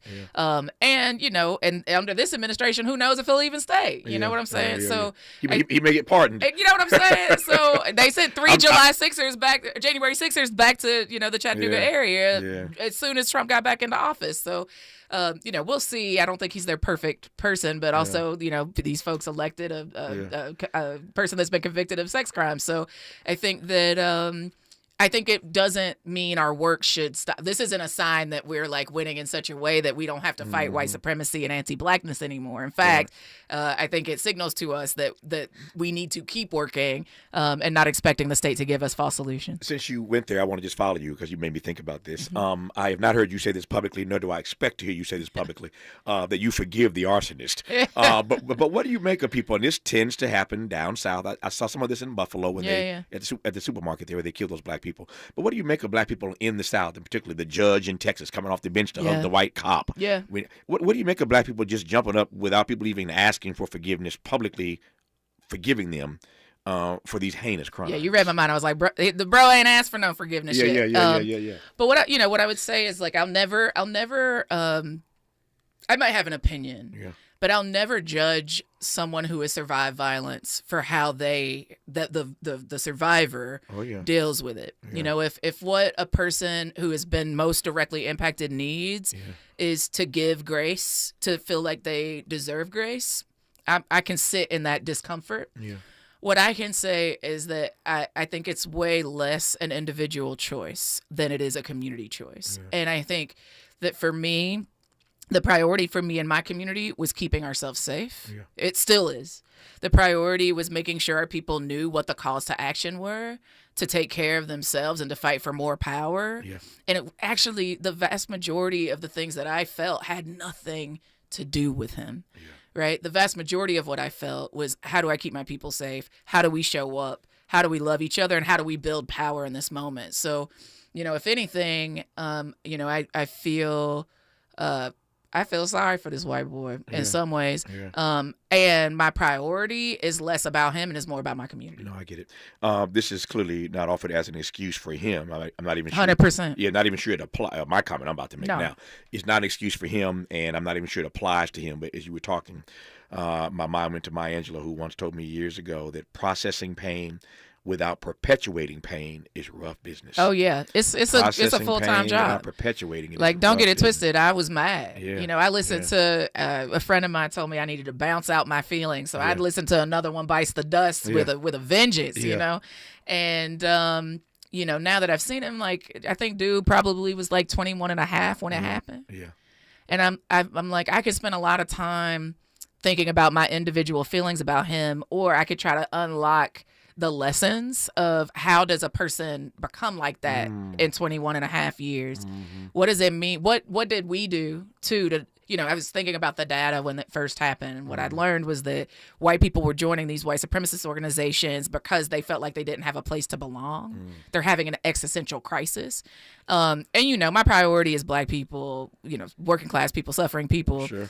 And I live in a place where the majority of people are white. Yeah. That is the truth. Yeah. And I think some of us in black movement have been like, well, white people that's not our problem to fix. But actually our people are suffering because of that problem and us not answering the question. So I've spent a lot of time really thinking about like what does it look like to live in a United States where the answer to who we are and who we are becoming is a collective defining moment. I don't know if this works for you, but you're making me think as you always do. Everything comes out of your mouth that makes me start process. I am at this point in my life and have been for some time now where I, with all due respect to the good white people, have given up on trying to fix them. Hearts and minds. Yeah, and spend more time trying to get us right. 100%. That's where I am. Yep. And there was a point in my life and career where I thought I was, having these. I thought I was being blessed with these platforms on PBS and NPR to speak to the good white people. That's right. That's what I said. God. Yeah, I've seen the post about the white people whisperer. I've seen it. I started in the blackest of mediums on BET and Tom Joyner, and I moved to the whitest of mediums, PBS and NPR. And so I'm like, okay, so God must be putting me here for a reason to talk to these good white people. Yeah. And I'm glad for those who are listening right now and those who followed my career and bought my books and all. I wouldn't have the success I have. Mm-hmm. If it hadn't been for both white and black people supporting me in my work and my witness. So for that, I am grateful. And yet I still say I have given up on trying to change them. Yeah. And spending all of my time trying to empower us, hence this platform. Yeah, I think that's right. I don't think there's anything wrong with that. Yeah. And I think because of the way whiteness works, you're still getting to influence them anyway. I think if anything, it's white folks' turn. It's time. I think, folks in this moment, particularly in this moment, this is a little different than 2019 when the arson happened. But I think post-2019, you have 2020 and the George Floyd uprisings. You have black women in the 92% come out and vote for Kamala Harris, who, I know I'm in California, so let me say this part. I was not a big fan. And if I was choosing between Trump and Kamala Harris, it was going to be Kamala Harris for 10,000, right? Yep. So I would offer that after those experiences, and I think like the cumulative experiences of black people showing up and being the tip of the spear of our movements over the last decade and some, that I see the people out here being like, we waiting for these other folks, not even just white people, but other folks of color as well, to stand up and put themselves in some risk in this moment. And I've heard a lot of people in black movement saying that they feel like that like other communities of people are waiting for us to take a risk in this season under the Trump administration. And I think some of that is true. I think that what's real is when our elders and ancestors said by any means necessary means by all the means that we got to get about all the means. And that doesn't mean we all have to do everything. So do I think that there are black people who are going to have to put on their big girl draws and like go out here and reason with white people? Probably. I'm decent at it. And when I'm not decent at it, I expect she said I'm decent at it. Decent at it. And my mama was a Black Panther, so she, it's been work to get there. But I also think that when I get to the point of being burnt out on it, my community, black folks, will be like, Ash, take a break.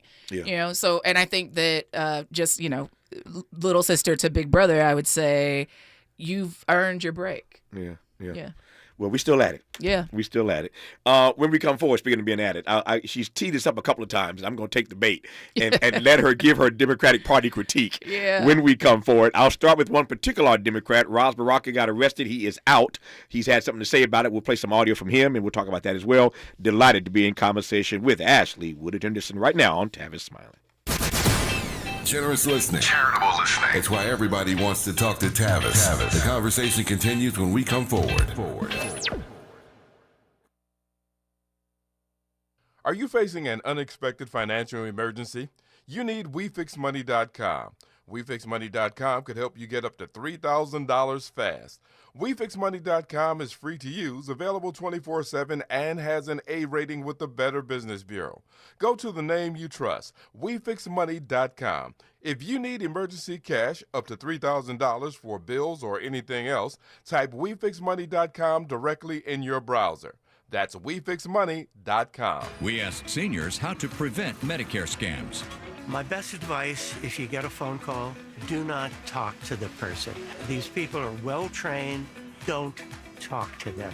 They don't know me. They're just trying to scam me. Don't be fooled. Hang up. Just hang up. Never give out your Medicare number. They're going to get your number to put in a false claim. If I get a call from someone, I don't pick up the phone, and should I pick up the phone and they ask for information, then I hang up. How do you detect Medicare fraud? Just like I check my credit card statements, I check my Medicare statements monthly. Scammers can get a hold of your number, order medical devices through your account, and you're not even going to know about it if you don't look at your statement. Check your statement every month. If you get your statement and you see something that you know you did not have done, you report it. Call your senior Medicare Patrol.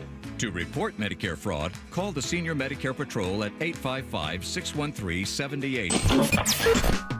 BET and PBS, The Tom Joyner Morning Show, and NPR, the cover of Jet and the cover of Time. #1 on the New York Times bestsellers list, 20 honorary doctorate degrees, a dozen NAACP Image Awards, a star on the Hollywood Walk of Fame, a Presidential Lifetime Achievement Award. From talk shows to talk radio, nobody's ever done it better. You like that? This is Tavis Smiley. KBLA Talk 1580. We've got a lot to talk about. KBLA Talk 1580 reminds you, when we fight, we win. The Youth Justice Coalition is challenging America's addiction to incarceration and discrimination. YJC works to dismantle policies leading to mass incarceration, law enforcement violence, and the school-to-prison pipeline. Their approach, transformative justice, community intervention, free LA high school, legal defense, and system monitoring. YJC promotes safety without relying on prisons. Their goal, prevent system contact and help people exit the system through direct action, advocacy, and education. Want to get involved or need help? Call 323-235-4243. That's 323-235-4243. Join YJC in creating change. When we fight, we win. KBLA Talk 1580, your voice for justice. This is a community call to action from KBLA Talk 1580.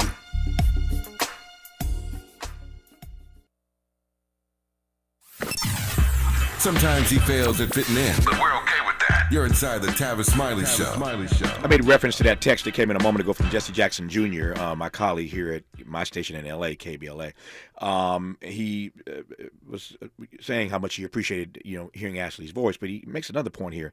He says, Tavis, Alabama, Georgia, Louisiana, yes, you'd have 6 senators. 100%. And that could be a game changer. That's right. If you sent 6 more black people to the United States That's Senate. right. Yeah. That's right. I mean, when Jesse Jackson tells you what your electoral strategy should be, even if you disagree, you should listen. Yes. Considering the brother already swept the South once running for president, a thing that people say is impossible. I know because, again, the Rainbow Coalition in Tennessee is something that I am a product of. And that was not without, being attacked at every point. So, is the expansion of the map a viable strategy? I would argue yes, considering that folks said that the map as it was would get us a Kamala Harris, and it did not. It did not, It did not. Nope, So, just having faith that the way that the Democrats are operating, telling folks that we should not be primarying corporate Democrats, et cetera, and just having blind faith in that, to me, is just politically naive. So you with David Hogg? I'm kind of with David Hogg on this one. Primary these Democrats? I just think that I want an inside-outside strategy. So if David Hogg is doing that, I think he should talk to the Working Families Party. There you go. There you go.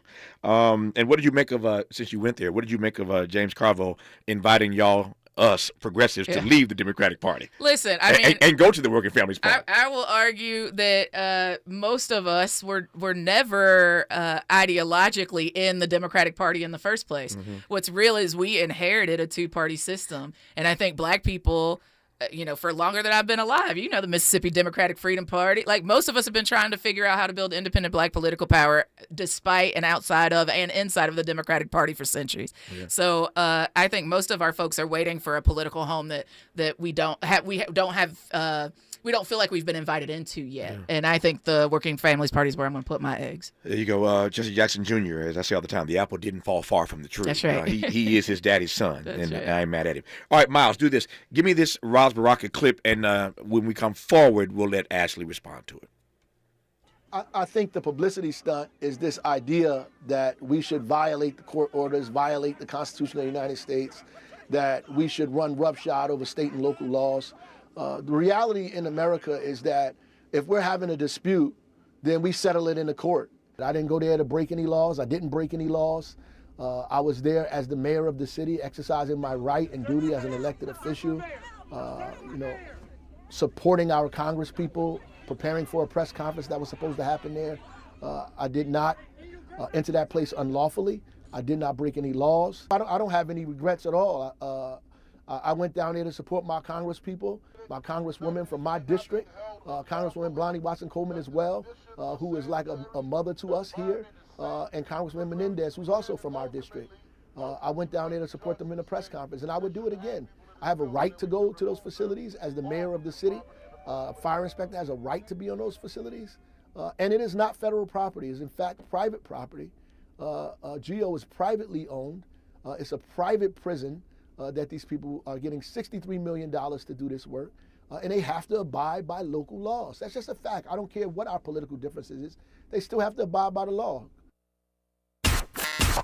Why does Tavis say, when we come forward? Because he's not going back. And you don't have to go back either. Forward ever, backward never. More of Tavis Smiley when we come forward. If you're like me, 60 and retired, making ends meet, especially here at the supermarket and drugstore, is tough. I'm so blessed to have found benefitscheckup.org. It's a free and confidential website from the National Council on Aging that connected me to $1,200 a year in programs that help pay for food, medicine, utilities, and more. Maybe it can help you. benefitscheckup.org. You know where you want to go in life, and City National Bank can help. City National knows the dedication it takes to build your vision for the future into a reality, and our team is here for you. We have a wide range of options to help, from personal savings accounts to interest-bearing money market savings accounts and more, all designed to help you get where you want to go. City National, here for every stage of the journey. Learn more at cnb.com. City National Bank is a subsidiary of Royal Bank of Canada, member FDIC. My mom has decided to learn to paint, and she's good. My dad's now into creative cuisine, and I've already put on 6 pounds. Learning new things comes with age. My mom? She started forgetting my name and what we're talking about. Forgetting well-known things doesn't. Memory loss may be a sign of Alzheimer's disease. Early detection gives you and your loved one time to plan for the future. Learn the warning signs of Alzheimer's at 10signs.org. Brought to you by the Alzheimer's Association and the Ad Council. Do you owe $10,000 or more in credit card debt or personal loans? With credit card debt at all-time highs, Debt Relief Advocates is urgently notifying consumers of debt relief now being made available, designed to aid consumers with out-of-control credit card debt. Those who qualify and enroll for this relief program will only have to pay back a fraction of what they owe. This is not bankruptcy or a debt consolidation loan. This is a relief program that credit card companies would rather you not know about, as it ends your debt nightmare and saves you lots of money. Consumers owing at least $10,000 in credit card debt or personal loans can now take advantage of this debt relief as the cost of living skyrockets. Debt Relief Advocates has established a relief hotline for you to call to learn what debt reduction you may qualify for. For this free information, call 800-433-8909. 800-433-8909. That's 800-433-8909. Or simply visit godra.com. He's a paradigm pioneer and the top-rated African-American talk show host in the nation, according to Talkers Magazine. You're tapped in with Tavis Smiley right now. I'll make 2 quick predictions about Roz Baraka and the audio we just heard, and I'll give the last 4 minutes to Ashley Woodard Henderson there to wrap up as she will. So in no particular order, number 1, this Roz moment, he did nothing wrong. I agree with you, and I'll let you speak in a moment. The government overplayed their hand on this, arresting him. But it cuts one of 2 ways. Either it distinguishes him from the other 5 persons running for governor of New Jersey, and he's aided and abetted by this move, or it radicalizes him in a way that hurts him That's right. becoming the Democratic nominee for governor in New Jersey. But if he can pull this off and becomes the governor, I predict that this is going to be the most expensive governor's race in the history of the Republic. Republicans will spend every dime they can muster to defeat 100%. him in New Jersey. That's my take. The last 3 minutes belong to you. That's absolutely right. And I want to be real. That clip is actually really powerful. It is. Yeah. I agree with Roz on this. And I know all my lefty friends who remember him calling us latte liberals are probably rolling their eyes at me. But I would say to you that even a broken clock is right twice a day. There you go. There you go. So let's be real. The Trump administration and some folks, the conservative wing of the courts, don't give a crap about legal niceties. They didn't arrest him because they knew he had broken the law. They arrested him to show their power. And to that point, I think you're correct. I think they overplayed their hand. I also agree with your assessment that this is going to go one of two ways. He's either going to, totally ignore this moment and people are going to be like, yo, he's just a regular schmegular Democrat, or he's going to go really radical. It's going to fire him up. He's going to talk about it, and it might hurt him with more liberal and centrist Democrats.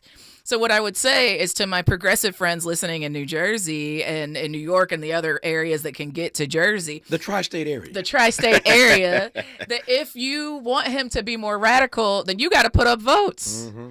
If he is to actually take advantage of this moment in a way that is more in alignment with the ideology of the left, then we actually need to be able to put out the constituency. If we cannot, then we cannot judge him for playing political chess instead of political checkers in this moment. And I've got 90 seconds left. I know you can do it in 90. Give me your critique of the Democratic Party in this moment. Listen, man, we talked about Maya Angelou the Great earlier. Yeah. What she also told us was to believe people when they tell you who they are the first time.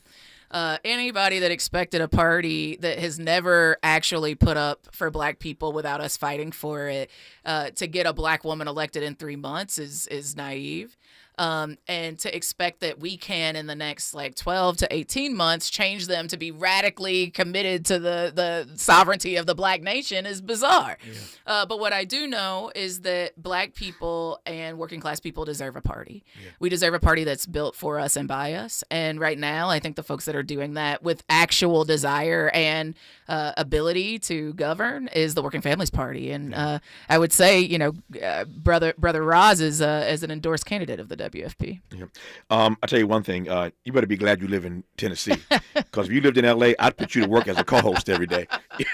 I'd love it. I'd sit back and take a nap and let you work this thing every day. I love it. But I'm delighted to have you in L.A. For this 1 hour. Absolutely. Safe travels on to your next stop. Thank you. And I appreciate you. I love you so. I love you back. And as I said earlier, you can't do nothing about it. I just love you.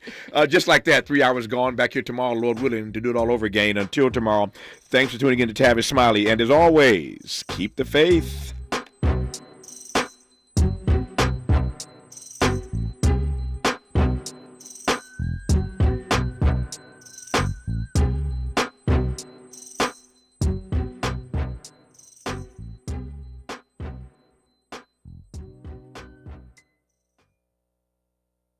KBLA 1580 Santa Monica. I'm Bree Wood with BIN News Now. Newark, New Jersey Mayor Ras Baraka is out of custody after being arrested for trespassing at an immigration detention center. I will confer with my lawyers to figure out what's the best pathway forward on this. I think they completely violated my rights. Mayor